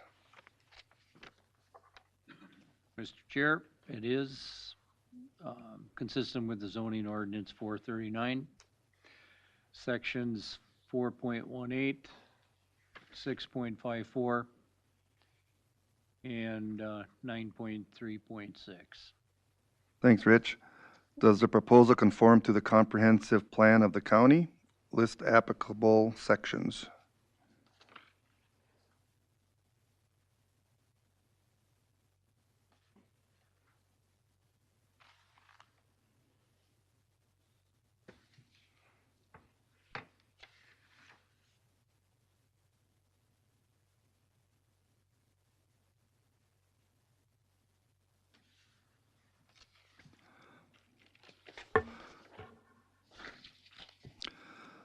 I think it does under clean energy policies, number 1 and 2. Number 1 is site solar energy systems in a way that reduces conflict with adjacent land uses, including but not limited to avoiding areas that will impact future development potential for a municipality.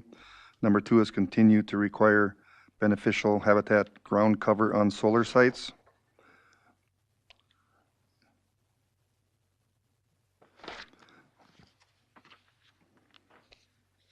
Anything else?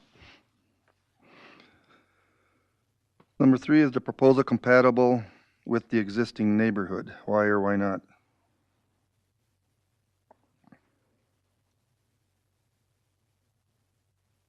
Mr. Chair, I believe it is compatible with the proposed screening on the southwest corner.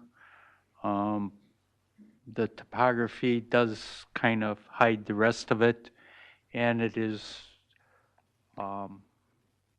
fairly close to the substation, so they won't have to have long power lines. Okay, thank you, Dave. How has the applicant demonstrated that standards and criteria stated in the ordinance will be satisfied?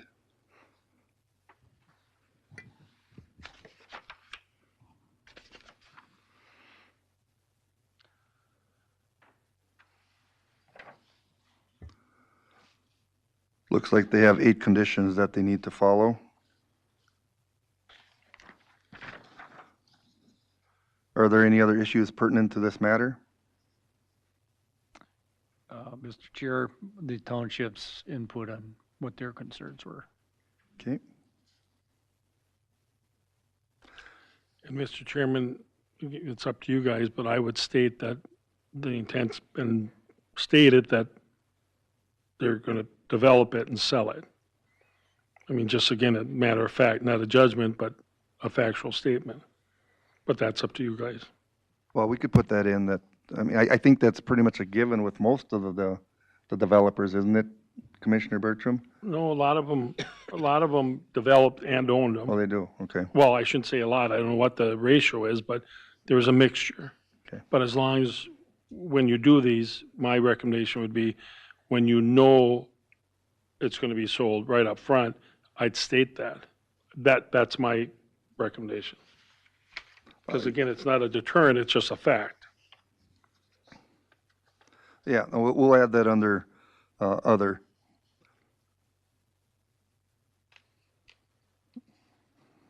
Also, financial assurances have been required or will be required to guarantee reclamation.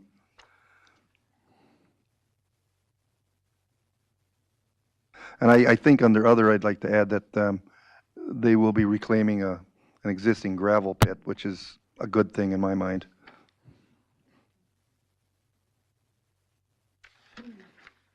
Anything else?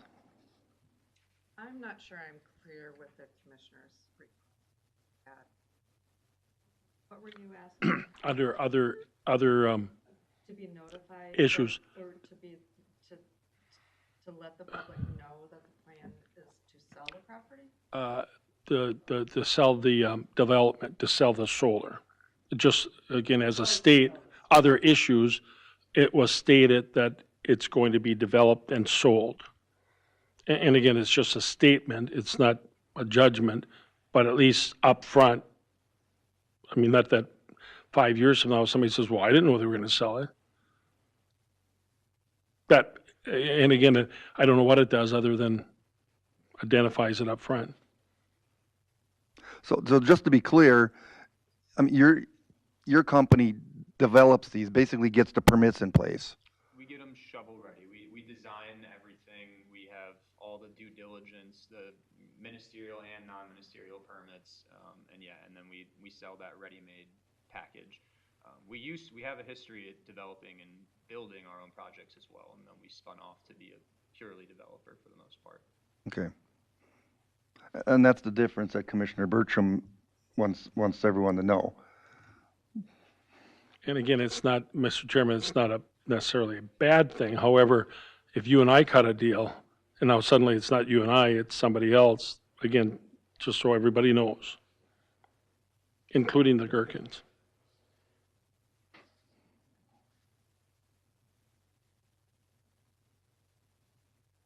Okay.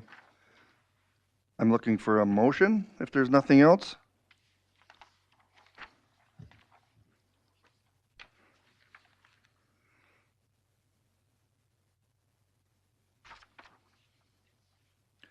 Mr. Chair, I'll make the motion to approve with the 8 recommendations that are listed.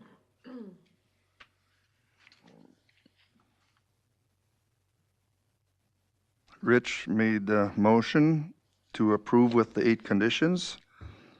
I'll second. Dave seconded the motion. Is there any discussion? Any further discussion? All in favor? Aye. Aye. Aye. Angie? Aye. Opposed? Aye. Motion carries. All right, roll call. Dave?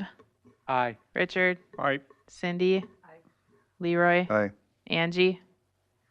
Aye. Thank you. Motion carries. Thank you. Very good. And the county board will hear this, I'm assuming, February 17? Correct. Yep.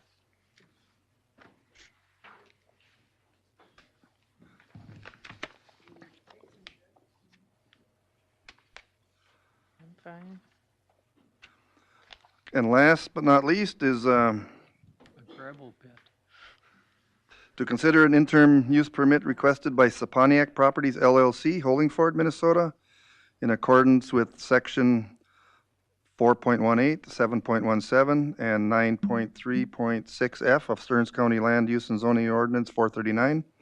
The request is to have a mining operation on approximately 39 acres for 10 years in the agricultural 40 zoning district. The property is lying north and west of 330th Street in Section 25 of Albany Township, and the property address is 20008 330th Street, Albany, Minnesota.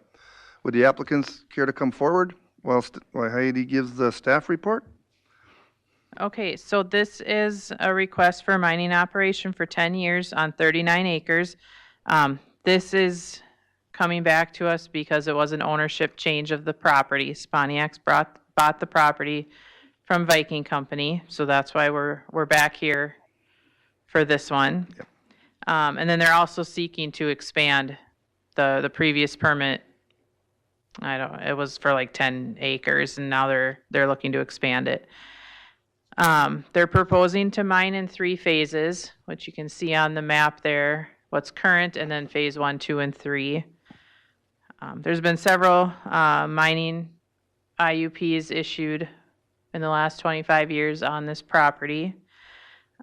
There's also been permits for temporary asphalt plants out here that have been issued by the county and the township.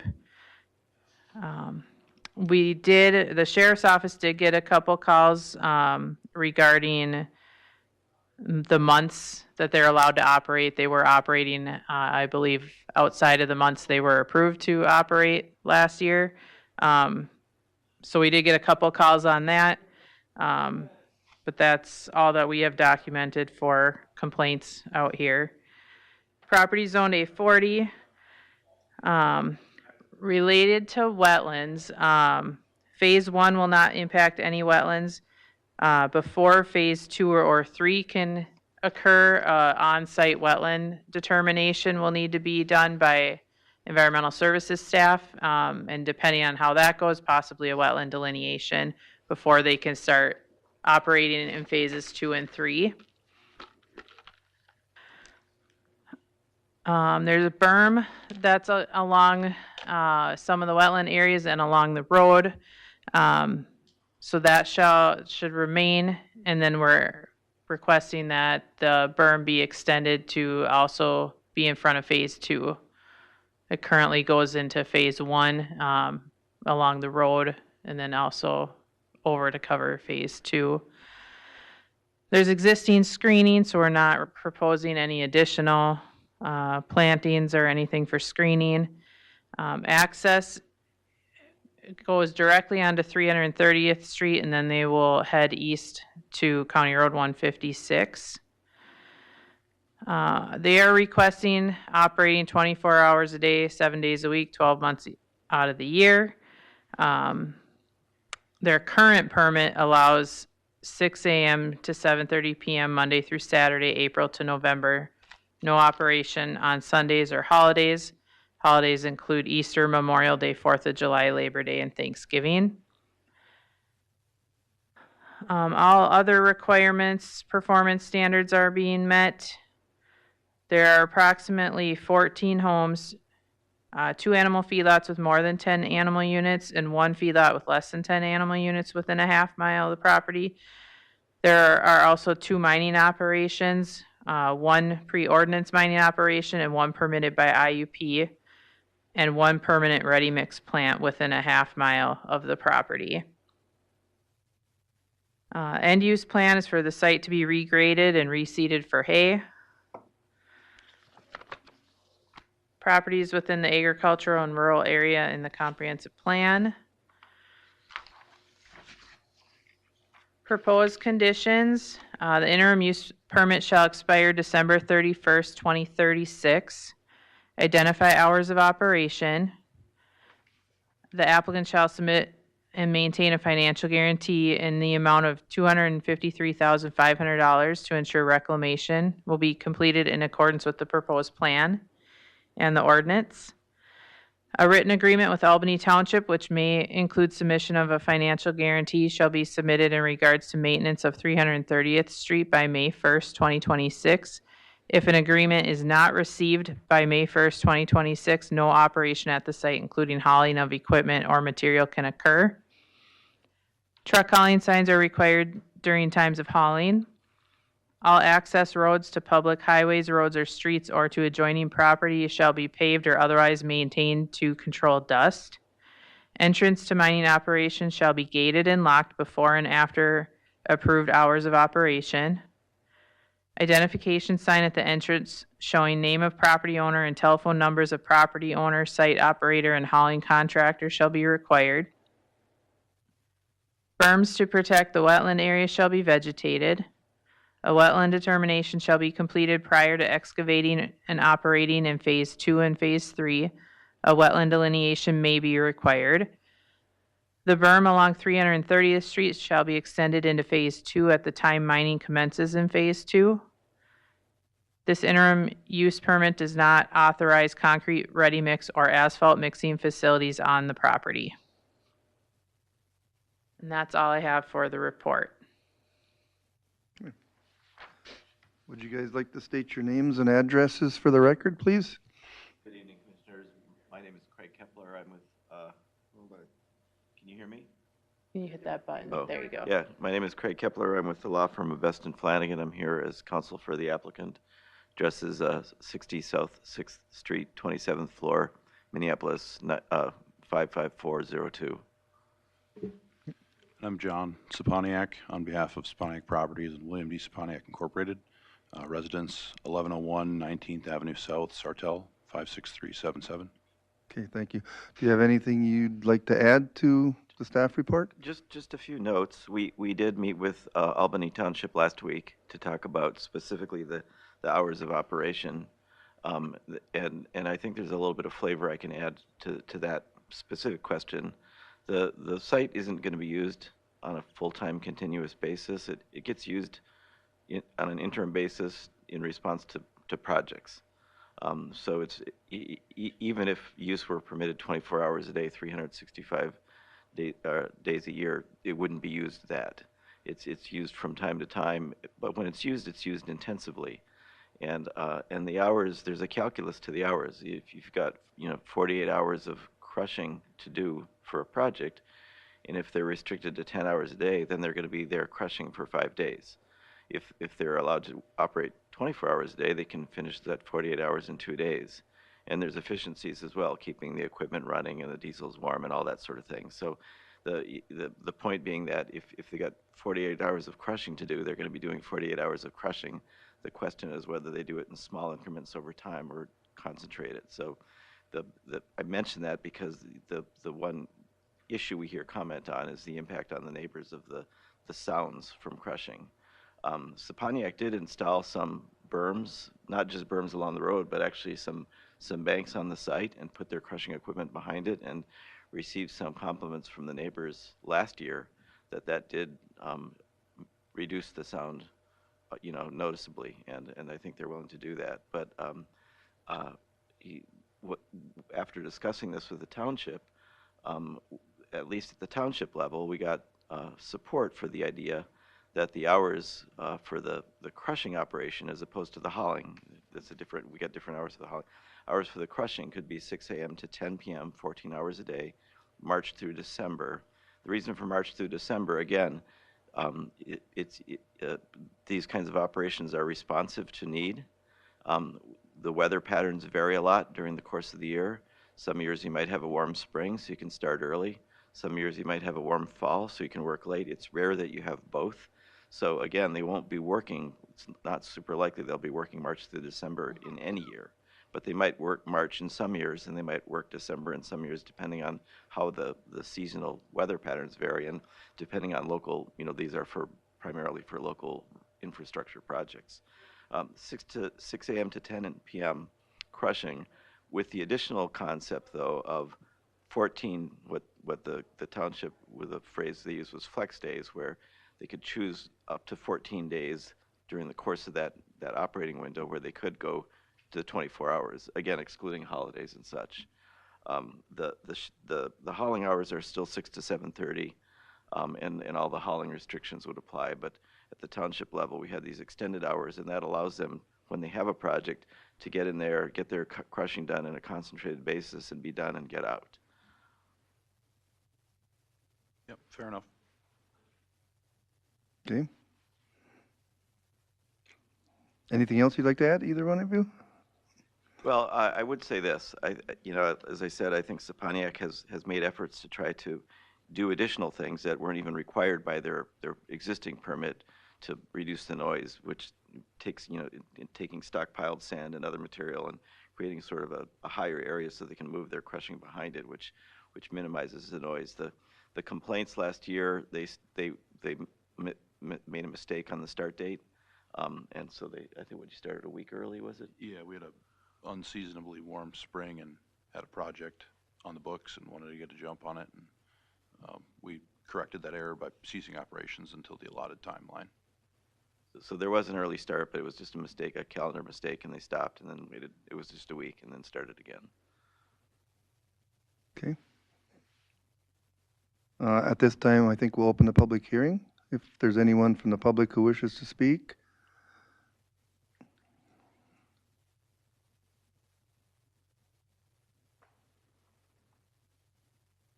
Good evening, Chairman. I am Diane Knoll, and I'm here tonight wearing two hats. I am clerk of the Albany Township, and I'm also a resident within a half mile of the proposed IUP.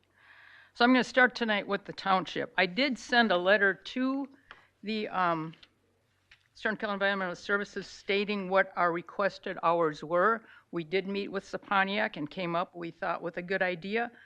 But did you mention those? I did not mention that yet, but I did send the township letter to you guys yesterday, and you have copies of it. And it's on the screen. Okay. So we did request those hours. The township came up with this, felt that this was a good start with Saponiak to work with them. We also are requesting $15,000 bond for the financial guarantee on the road. My attorney is still working on this contract. We need engineering on that, and we also need our attorneys looking at it. So we'll be getting that probably at our meeting Monday night, so you should have it within the next 3 weeks, so not a problem. But I have more concerns that I want to bring up tonight. They talked about working outside the IUP hours. On March 25th, I received a complaint from the neighbors, March 25th, 2025, stating that they were working the plant. That was, they were able to start April 1st. So I contacted Environmental Services, and I was told, nothing you can do about it. They started early. Just bring it up the next time they request an IUP. So here I am. And then I called Saponiak's, and they also said there's nothing you can do. Well, I did call the Sheriff's Department. The Sheriff's Department did get them to cease. And I hate getting the Sheriff's Department involved, but I don't want it to be my word against theirs. So we just have the document saying, yes, they were working outside. But I was disappointed in Environmental Services saying they can't do anything about it. Okay. So last summer, with all this going on, we looked at the IUP. I looked at it with the county and realized that because there was a change in ownership of the property, a new IUP would have to be done. So I got the letter from the county. When Saponiak got the letter, I was copied on it saying that they would need to apply for a new IUP. They could continue working during the summer, which was fine, and then we'll get working on the new IUP. So in November, I was at a mutual meeting with some of them, and I asked about if they received the request from Saponiak, and they said no, and I'm like, kind of surprises me. I figured they'd get moving on this. And they said it usually doesn't come in until the spring, so I forgot about it. And then I looked at the agenda for tonight on December 28th, and it was on tonight's agenda. Now, they got that permit on November 14th, and we heard nothing about it, which is a concern because we have our meetings the fourth Monday of the month. Now here we sit. They want their IUP. We want to give them our input. We don't have a meeting now again until next Monday night. So Saponiak's were very gracious, and they paid so we could have a special meeting, which I thought was great. They didn't have to. They could have just said, we're meeting with the county. You do what you want to do.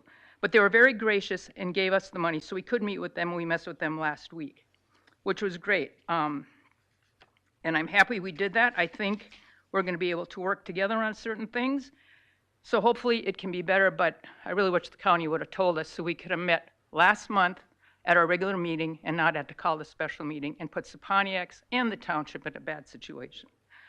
The second violation they have, and I talked to them about this at the meeting we had with them, is there's no signage at the entrance pit. Your IUP states there should be signage.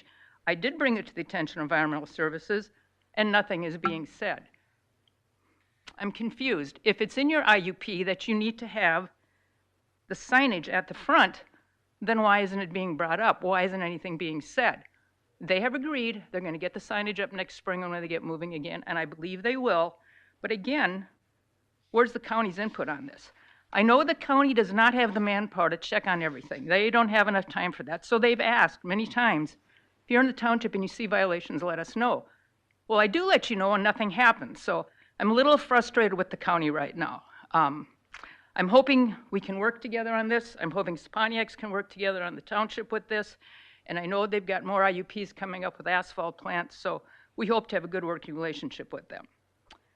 Now, my second hat is a citizen because I live within a mile of this pit. And unfortunately, within a half mile to a mile of our house, there are 3 gravel pits. We have Kutzer, we have Lang, and now we'll have Saponiak. When Kutzer's run their equipment, we don't hear it. I know when Saponiak runs theirs, we're not going to hear it. Lang's is a half mile from our house, 2 o'clock in the morning because they're grandfathered in. We close our windows because they're grinding all night long, and they have the right to do that because they're grandfathered in gravel pit. At this time, Cutzers cannot do that because they do not have the permission to, and the township is allowing, or is suggesting, to give Saponiak 14 24-hour flex days, excluding Sundays or holidays, crushing per year, which means they can run 14 days for 24 hours. But if they go after 10 o'clock at night, that's going to be considered a day, and if they go before 6 o'clock in the morning, it's going to be considered today. So it could cut their hours quite a bit. For us, for me, I don't think I'll hear it, but there is a house 800 feet from this crushing plant. I wouldn't want to live there because one of the owners has taped what's going on there and has brought it to a meeting, and the beep, beep, beep, the grinding is excessive, and that's all day long. And that's not when they're grinding, that's a lot of times when they're just hauling. So as a resident, I have a concern for our neighbors with this pit running 24 hours a day, and they're living that close to it. I'm hoping that we can come up with a good alternative, or we can work something out. I'm thinking Saponiak's going to be respectful and not run all the time. Langs can run 24/7, and they're very good at getting it done. You know, so they'll run 3 days in a row, and they move out, and they're done for the year. So I'm hoping Saponiak's going to be just as grateful, because I just don't want our residents to, or my neighbors, to go through that. Now, you might ask why I didn't say this at the township board meeting. The township board did vote on this. I'm only the clerk. And I was accused of making the decisions on my own. So I want that to that board, taking the notes and saying nothing, and let the board members come up with what to do, because it is their responsibility, not mine as a clerk. But mine as a resident is the right to say, don't run this 24/7 for these people that live within 800 feet of the crushing plant. Thank you for listening. Diane, I have a question. You have a number of gravel pits in your township. Yes, Do any of them run 24 hours a day other than Langs? That's that's not, the only one. and he's grandfathered in. Yes. But none of them that have been permitted run 24 hours a day?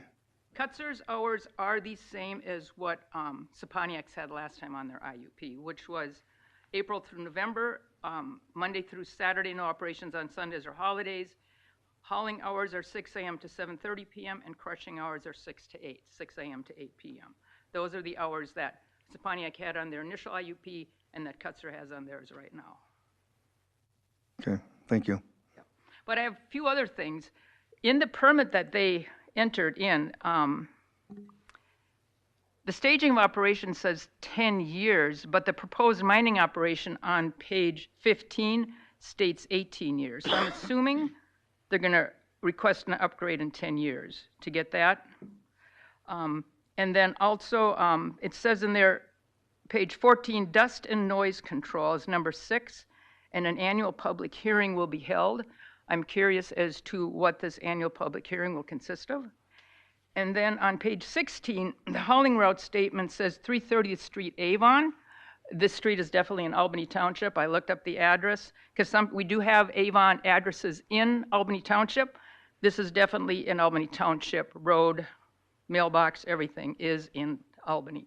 So those are errors on the application that we found.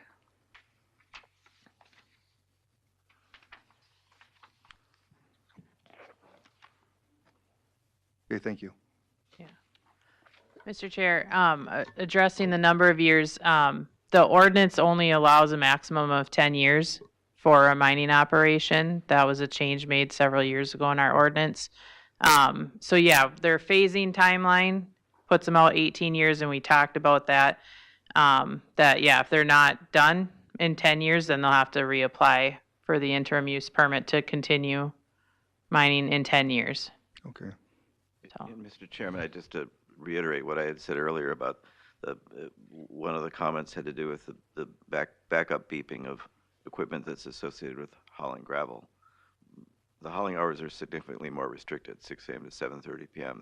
They would never be 24 hours a day under any circumstances. And again, the logic behind the flexible period, the additional flexible time for the crushing itself is like the commenter described at the other yard, to get in and get out, get the job done and finish. And that's how this work typically goes. The seasonal workflow is you have the job, you get it done, and you get out. You're not working more than just a couple of weeks. Yeah, I think from my recollection in 2025, we operated there in a 3-week stretch and a 2-week stretch on opposite sides of the summer. Previous years, but there's been years where we haven't had any operations in there just due to not being awarded projects out of that site. So it is relatively intermittent. Is there anyone else who wants to speak at the public hearing? Mike, why don't you give your address? I didn't get the address Mike from. Knoll, 20933 330th Street, Albany, Minnesota. Thanks, Mike. 56307. And Diane lives with you, right? Yes, she's my wife. Yeah, that way. I'm also part of the Planning Commission of Albany Township. And I attended the meeting when Saponics came there. It was a good meeting. It was give and take. I wasn't totally for what the town board decided on as far as the crushing 24 hours. Saponic came with the idea of crushing 24 hours, that they were entitled to that, being the company they were, which I don't blame them. They want to, do what they can do and get what they can get. They also have numerous pits in the area where they can do the crushing. And a big concern, like Diane said, was the fact that right across the road from the pit, where the driveway is, it doesn't line exactly up with where the neighbors are there, but it's pretty close, and they can't be really protected from the sound there. It's definitely an issue for those people, and they were there before this permit is going to be issued. They've been there a long time. So it is a concern, and it's always going to be a concern. So my main concern is that we're down, like I said, about a mile down, and if the wind's right, yes, we hear the crushing. We hear Langus very distinctly, and I'm sure if the wind's right, we'll hear Saponics crushing. It carries. We can hear traffic on the freeway if the wind's blowing right. So yeah, it's a concern. So 24 hours, yeah, I didn't go for that, even for the 14 days, even if it was split up. That's what I have an issue with. That's all I have to say. Yes. Thank you. Mike, Yes. just to be clear, are you speaking as a neighbor or a township This is as a planning neighbor. commission? I informed you of the planning commission because at the meeting, and I spoke up at the meeting also. But you're speaking as a neighbor. Right now, I'm as a neighbor. Okay, thank you. Yep, so. Would you take a question? Cindy, you have a question? I was just wondering if any of the neighbors spoke at your planning commission meeting? We've talked to them previously. This is not the first time these pits have come up in the area, and it's always been an issue. And the main concern is the hours and the number of hours and how late it goes and how close they are to the noise. That's been the major problem with that part. We pretty well got the travel down to good hours, so that's not really an issue, but the crushing is always an issue. Commissioner, I don't believe any neighbors came to the township meeting and actually spoke in person. Okay, thank you. Yeah, I was the only one that spoke in person. No, actually, there was one other one, but that's fine. Anything else? Well, thank you, Mike. Yep. Is there anyone else? Did you want to speak? Just a comment on that meeting. It was a special meeting. I think you need to come back up here, Diane. That meeting was a special meeting. It was posted because we do not give out the IUP, you guys do. We were allowed to just have a special meeting and only had to post it. I did not have to publish it. So because we had such a limited time to get this done, I did get it posted within a timely fashion. So a lot of the neighbors did not know about it because people don't go out and look about it. We don't have a website, So unfortunately, there was one neighbor there. The rest, there were none. Kutzler was there. He had some issues with it because he would like them to stay the same as his, but he didn't get upset about it. So that is why neighbors were not at that one. And I have a feeling the reason they're not here tonight is they don't want to go outside in this stuff. So, but unfortunately, we did not have neighbors at that meeting. Okay, thank you. Did you have a comment?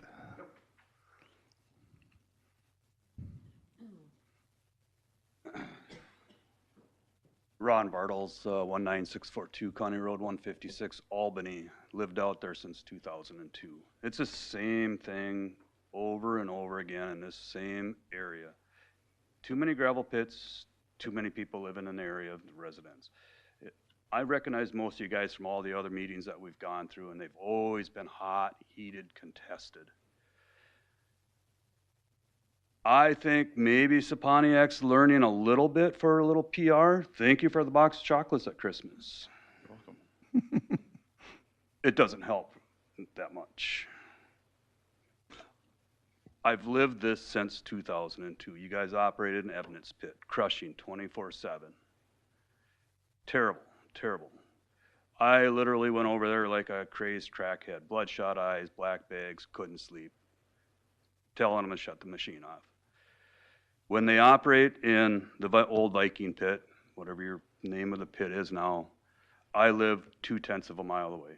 I am up higher than the pit. I'm up higher than their berms.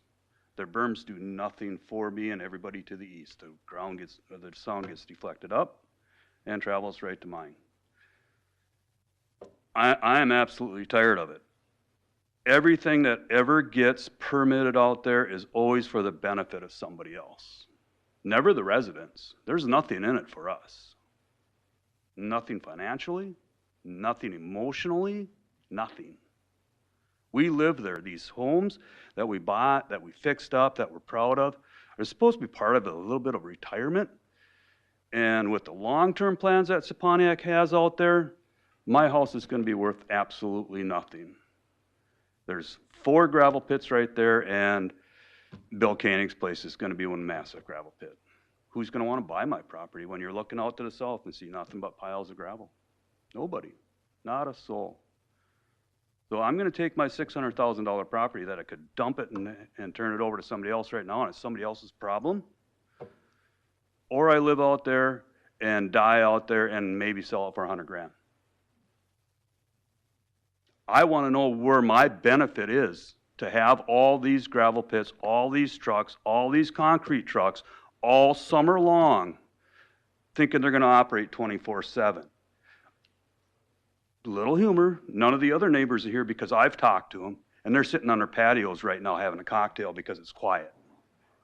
Literally, that is what it's like. There is no peace and quiet out there. Trucks are hauling, crushers are going. It's a terrible existence in the summertime when it's supposed to be the best time of the year.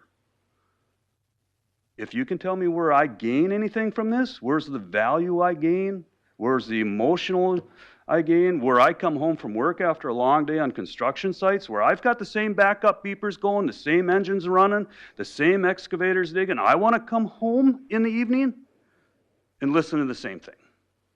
I don't.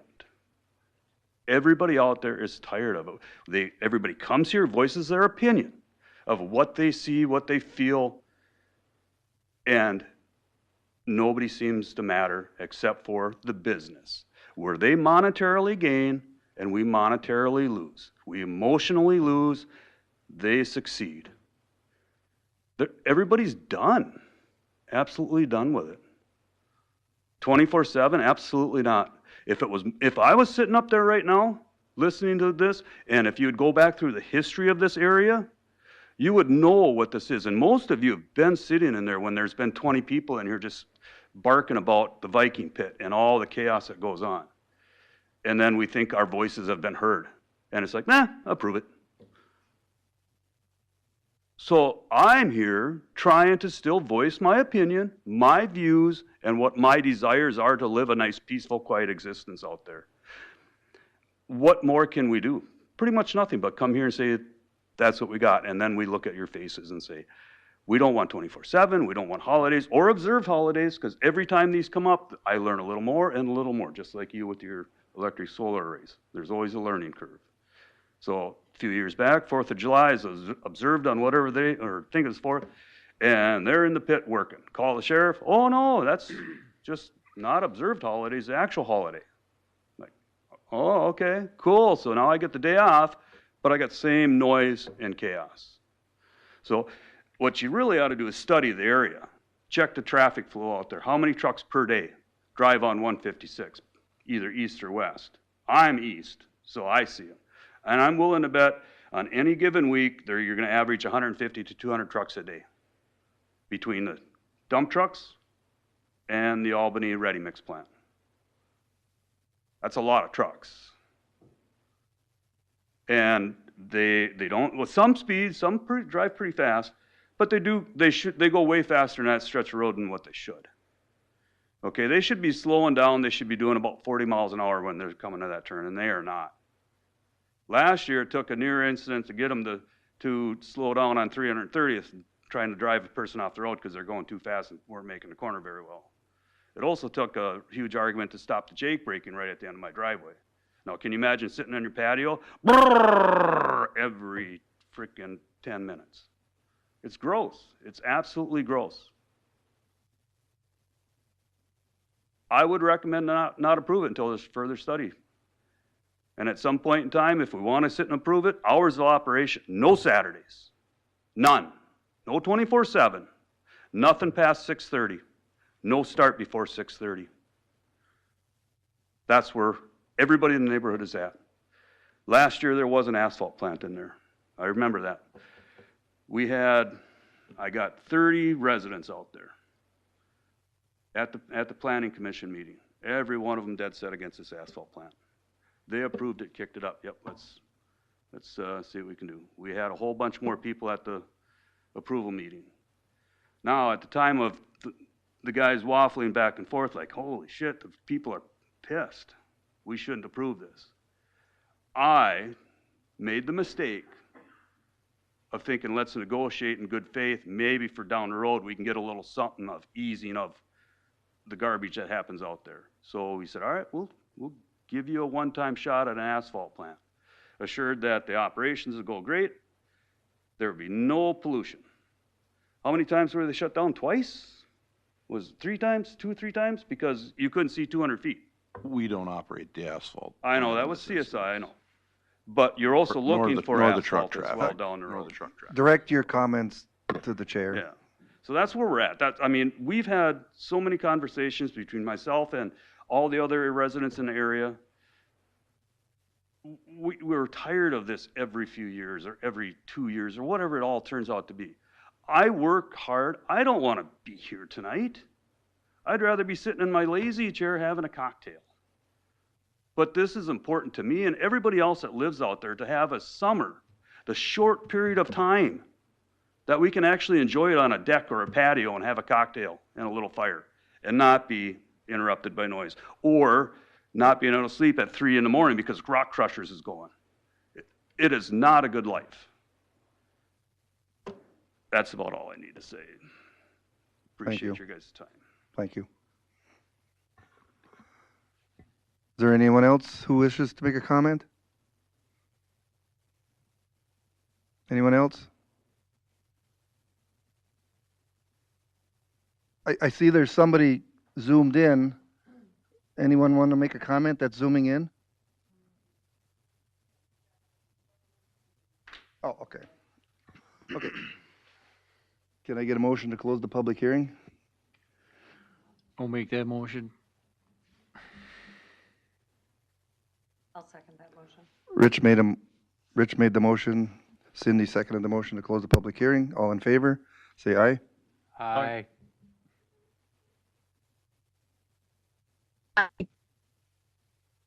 I think she said it. Opposed? Motion carries. Public hearing is closed. Anyone have any questions or comments? I'd like to start by, does the county have any gravel pits that are 24 hours a day crushing in the eastern half of the county? I don't believe any in the eastern half by IUP are 24 hours. I mean, any of the pre-ordinance mining operations could be 24 hours a day, but none that have been permitted by IUP. Right. And the eastern half. So just to clarify, the gravel pits such as the Lang pit out there where the ready mix plant is, the county has zero control over that pit because it's pre-ordinance, correct? It's pre-ordinance, so they just have to maintain, they need to meet the ordinance standards as far as setbacks and things like that, but they don't have a permit limiting their hours of operation. Okay. Well, that seems to be the biggest issue. Any other comments, questions? I noticed there's another driveway on 330th coming out of that pit area. It doesn't look like you use it. It just looks like a an access point. Any intent to develop that into an access point? Not at this time, Okay. or in the future. I think in our discussion with the township, the intention was, and I think it's addressed in that letter, to leave that westernmost access as for recreational vehicles or passenger vehicles. And I think that fits our use and our future plan. Okay.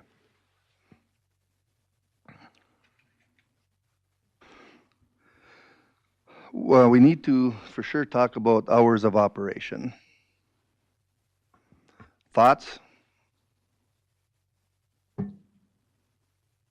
Just for our clarification or information, the Kotzer pit is 6 to 7. Oh, you've got them listed up here, okay.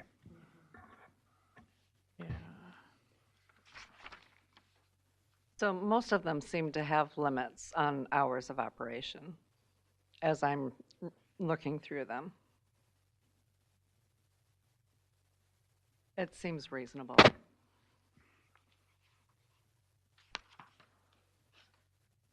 Yeah, the Kotzer one is 6 a.m. to 7:30 p.m. Monday through Saturday, April to November, and processing 6 a.m. to 10 p.m. Monday through Saturday, April through November.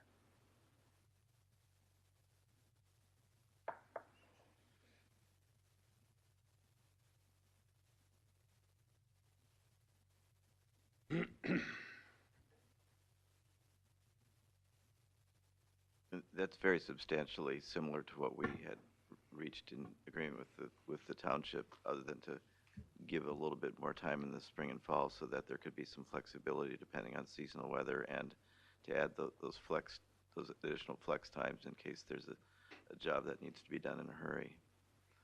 But the same limits on hauling. So the hours of operation that I'm looking at here is what you've come to agreement? With the township. So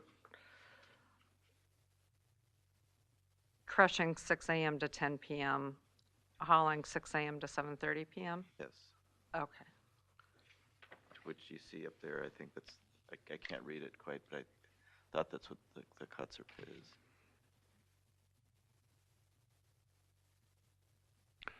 And then you have 2 weeks where you could run 24 hours a day.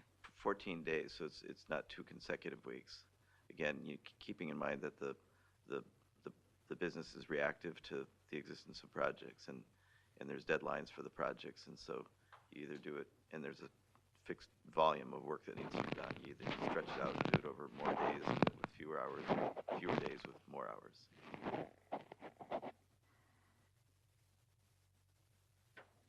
Mr. Chairman, Commissioner? as a non-voting member, I like the idea of continuing it. The Saponics are local.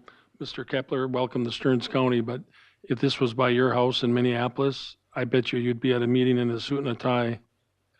And with all due respect, I mean, when I heard 24 hours, right away I thought, well, that's odd, and I did not know that this was going on.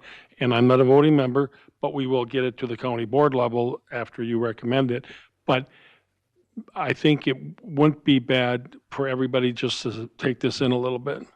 Yeah, I can speak to that actually as a lived experience. I'm from Michigan's Upper Peninsula, and go there frequently because my extended family is still there. And my parents live within a block of what used to be the very, very large multi-block General Hospital, which was abandoned a couple of years ago. And so for about 2 years, that hospital's been dismantled piece by piece, 24 hours a day, 7 days a week, 365 days a year, other than holidays. It's a slow, laborious process because there's a lot of environmental stuff, so they can't just blow it up.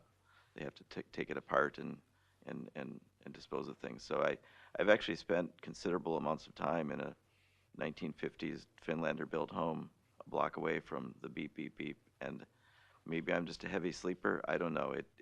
You get used to it just like you get used to anything, and it didn't bother me. That's just speaking personally. You mentioned if I was living near it. I actually have. And so my lived experience was you get used to it. You know there's going to be an end to it. It doesn't go on forever. Same thing with Saponiak. They have a project. They get in there. They get it done. They end. It's not going on all summer. We can't speak to other users in the area. Maybe there are other users in the area that use it a lot continuously, but Saponic does not.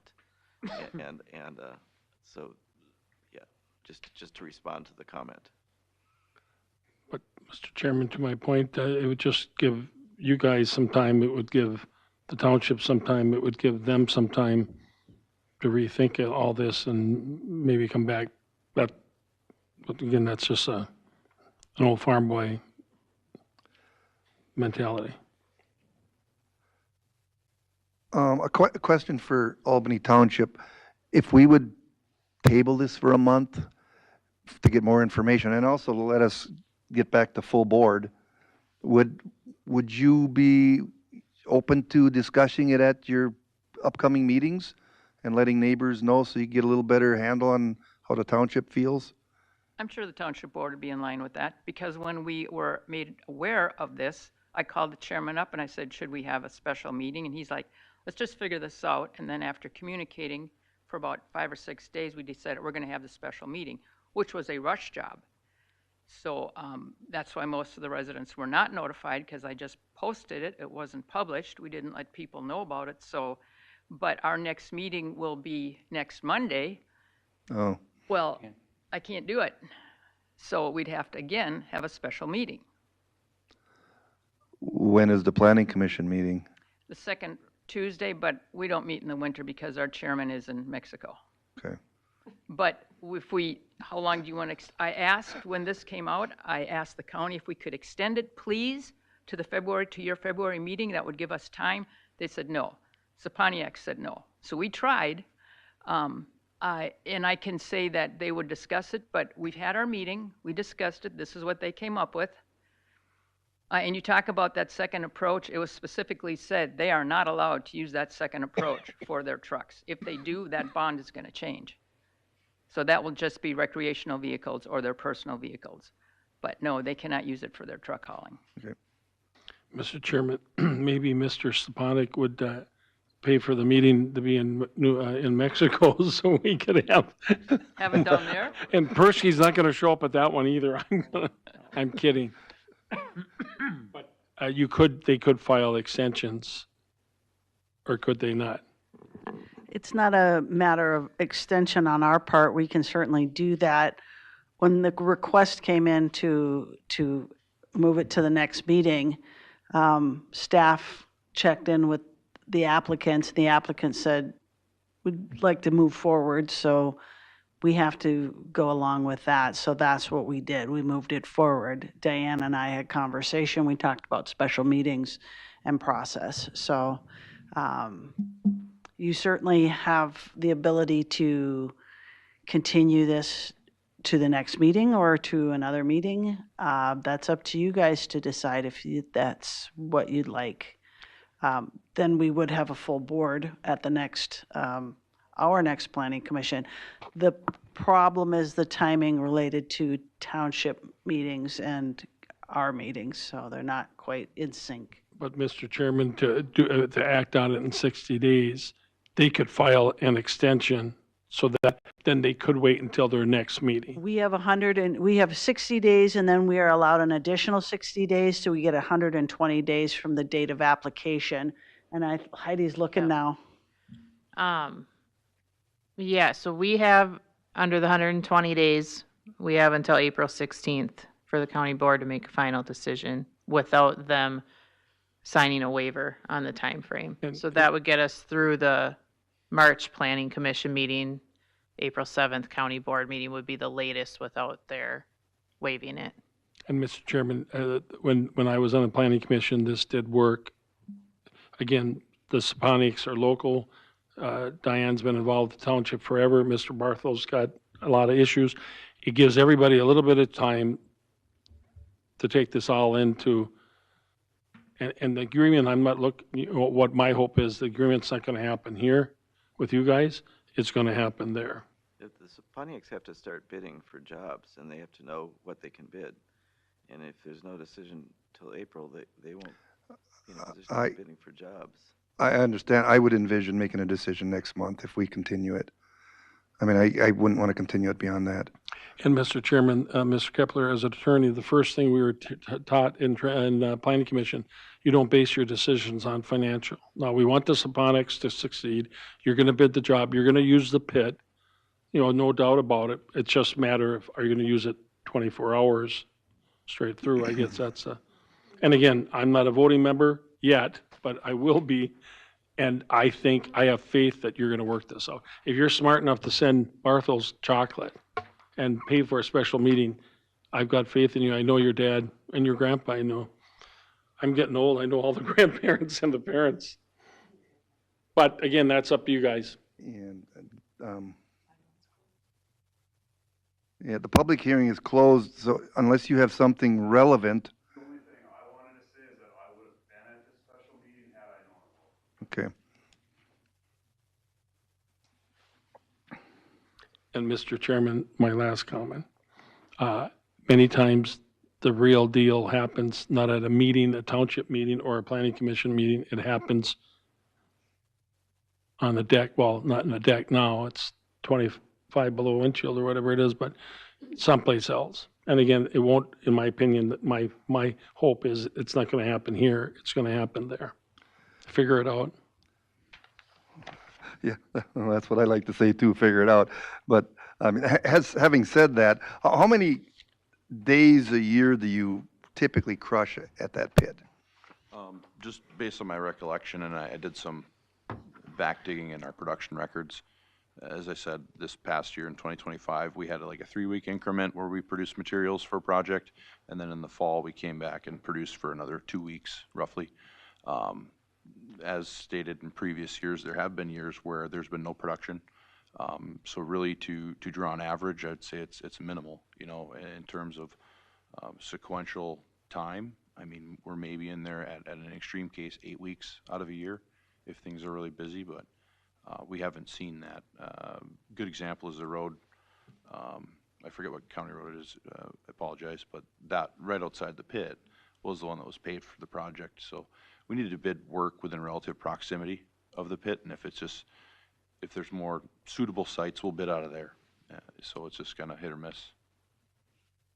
I don't think they bid more than about 15 or 20 miles from the pit. So this work is one of the commenters asked about how does the community benefit? Well, this work builds infrastructure for the community. The roads are falling apart without the material. Well, from my perspective, we all know we need gravel pits, right? And you have one there. And I can't believe that the county would shut it down and say, pack up your stuff and go home. It's more of try to balance the neighborhood with the hours of operation seems to be the sticking point here. Yeah. I don't think anybody wants to shut you down. No, and I appreciate that. Again, I've lived near the noise myself, and it occurs to me that if I'm a neighbor living there, getting them in, getting them through, and getting them out quicker is better for me than a prolonged period of them coming intermittently. And I don't have my head wrapped around that yet. Yeah. I don't think in all the years I've been on this board that we've permitted one for 24 hours a day that I can recall. So yeah, maybe not, but there are some that do operate at that level. Unless there was some in the western part of the county where the closest neighbor is 7 miles away. Yeah. Mr. Chairman, I believe Albany Township does have a meeting Monday night. We can add this to our agenda. I haven't sent it out yet to the guys, and I can contact all the neighbors within a quarter mile and invite them to the meeting. Okay, So we could get action done Monday night, Okay. if that will work. Well, we'll see what the board wants to do, but I mean, personally, I'm not ready to approve a 24-hour a day crushing schedule right now. I need a little more convincing. So what are the wishes of the board? Do we want to continue it, or? I would make a motion that we continue it to receive some more input. Both of us will not be in town on Monday. For different reasons. I'm not going to be in town on Monday. I just learned that John. Well, Monday night's a township That's thing. their issue. Yeah. We would meet basically a month from now. Yeah, February 26th would be what you would continue this to. So, hopefully, yeah. So your motion is to continue it until February 26th. I have a motion. Is there a second? I'll second. Dave second the motion. Is there any discussion? Any discussion? All in favor? Aye. Aye. Aye. Aye. Motion carries to continue the hearing till next month. Okay, we'll just confirm roll call. Dave? Aye. Richard? Aye. Cindy? Aye. Leroy? Aye. Angie? Aye. Just to be clear, we will continue the public hearing, or is that closed? You close the public hearing. Can we reopen it again next month if we have a crowd? You can choose to, we continued action, because you closed public hearing, you know the issues. You now need to decide your actions. Unless you wanted to open it, we'd have to put out new notice if we don't reopen it and consider it now. You could decide to reopen that hearing now, and we would say that it's a continued hearing. So what we did now is continue the decision, Correct. not the public hearing. Right, because you closed the public hearing. Right. So you could reopen the public hearing now, so then, Yep. and continue the public hearing to February 26th. Would that get renoticed then to everyone, or not? Not on a continuation. Okay. No. Right. So how would the township have the ability to advise you of what we were discussing next Monday night? Well, either, Mr. Chair, because you're specifically asking for things, you're asking the township for their input, you can still take that testimony in your action discussion. It's not public hearing, it's not a public testimony. You could, if you want to, because you've got neighbors and people that are concerned, you can choose to reopen the hearing and just continue the hearing and action until that time. If that's what you choose to do, you can make that as the motion. Well, Another motion. I mean, I could go either way. I'm assuming that most of the neighbors feel like you do. And so if we've got 15 people in the audience, they're all going to feel like you. They don't have to speak because we'll know the issues. So if we want to, do we want to open the public hearing or just, obviously I would let Albany Township. I won't be running the meeting next month. We'll have a real chairman. Yeah. Yeah. So, Mr. Chairman, to get around that, all what any board member has to do is say, I'd like to know what Albany Township thinks. Right. If you engage the public, you don't need a public hearing.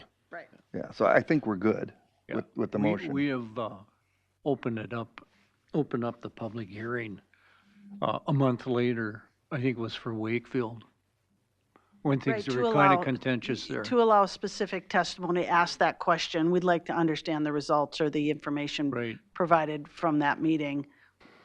It'd be fine. Okay. Mr. Chair, can I just clarify the reason for the continuance is, I have for further township discussion on the hours of operation. Is there anything else I should note? That's my concern. This is, we need to hear more from residents of the township. Mr. Bertram, Commissioner Again, Bertram. as a non-voting member, my biggest reason was for them to figure it out. And them meaning Mr. Stepaniak, the township, and the neighbors. Jake, you have a question or comment? Typically, we don't do this, but so make it brief. Your name and address first. My name is Jake Saponiak. My address is 17469 Orchard Court in Avon. I'm just wondering if the township has a meeting next Monday. They had a meeting last Thursday. We were all there. They made their recommendation. What's wrong with the recommendation that they already made? Why are we trying to change their recommendation? They already made their recommendation. If they have another meeting and they make another recommendation, which recommendation is the one we're going to use? We're going to use the recommendation that they made last Thursday, or we're going to make a new recommendation? They'll make a recommendation to this board, and we'll still make our own decision. Right. They already did make a recommendation that you guys all seen, which is what's in front of you right now. Personally, I didn't like it. So now so you didn't like it, so now you're gonna have the township go make a new one that you like? Well, That doesn't make, Find out. that's the whole point of a recommendation, is to have somebody recommend it, whether you like it or not. You should, if you don't like it, don't vote for it, but you should vote. That's the whole point of the operation here. Well, sometimes the prudent thing to do is, it's clearly some of the neighbors aren't happy with the 24 hours a day. But I'd like to see a little bit, maybe it's 7 days that you run 24 hours. Maybe it's 3 days. Maybe it's 0. I guess that's what I'm looking for. It sounds like the township was kind of rushed into their decision without neighborhood input, per se, the way I understand it. So it may be a good idea just to go and converse with them again. Mr. Chairman, that's a good question. I don't think you need. That's my point. I don't think you need to wait, in my opinion, I don't think you have to wait for the township. I don't think you have to wait for the neighbors. Really, you guys got to figure it out. You've heard what you've heard. Everybody has an opinion. I mean, that's just the reality of it. I have an opinion. Mr. Ron has an opinion. Everybody has an opinion, and that's the whole point, I guess. And the board needs to make the recommendation, I guess, which is what they did last Thursday. So that's my point. Well, I think do we stand by our motion, or do we want to open this back up again this month? And none of the principals are available to attend a township meeting on Monday. And the township has had a meeting, has made a recommendation. You don't like it, you don't have to vote consistent with the recommendation. You're not required to. It's just advisory to you. And none of the principals are available to attend the township meeting on Monday. I've been in front of hundreds of planning meetings for all kinds of projects. In my experience, the only residents who ever comment on any project are the ones who oppose it. That's always true. Unless there's a couple of friends or relatives of the applicant who come in and support them, the people who comment are the ones who have something negative to say. That's always going to be, that's going to be true today, that's going to be true on Monday, that's going to be true in February. Mr. Chairman, my suggestion, you leave your attorney at home, forget the township meeting, and take some chocolate or something else, go talk to a couple of people, and come back with something less than 24 hours a day, some reasonable compromise, and it's over. I'm just trying to save you some money and reach a consensus. You're not going to make everybody happy, but show a little bit. You're going to figure something out. I have confidence in that, but that's... My feeling is requesting 24 hours a day is something that this county really hasn't done on the eastern half of the town, of the county. So if that's what you're proposing tonight, you may not like what you get if we make a decision tonight. If you wait till next month, maybe you can convince some folks on some variation of hours. That's the reason for continuing it, to just get a little more information, educate the neighbors. I think half the neighbors probably would like you just to pack up and go home and never crush gravel there again. I mean, that's not my position. I know that's not feasible, because we need gravel to make build roads. So no one's going to want to shut you down. It's a balance between keeping your business profitable, or whatever you want to use, and the neighbors sort of content. They're not going to be happy no matter what we decide. And you may not either. I had a county commissioner told me years ago that if both sides are unhappy with your decision, you made the right decision. So no, well, you know who it was, I bet. It was Lee. But so that's where we're at. We've made a motion to continue it till next month, and I think we're going to stand by that, unless someone wants to make a new motion. And I don't see everyone raising their hand right now. And we'll have a full board here. There might be a difference of opinions on the other two people that will be here next month. Hopefully, we'll have a full board.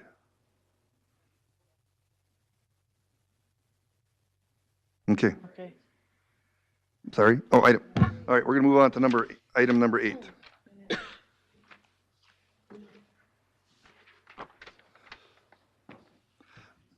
Can I get a motion to approve the minutes from the December 18th meeting? I'll make that motion to move. I'll second. All in favor? Aye. Aye. Aye. Opposed? Opposed? Motion carries. Motion to adjourn? I'll make the motion to adjourn. Second? I'll second the motion. All in favor? Aye. Opposed? Motion carries.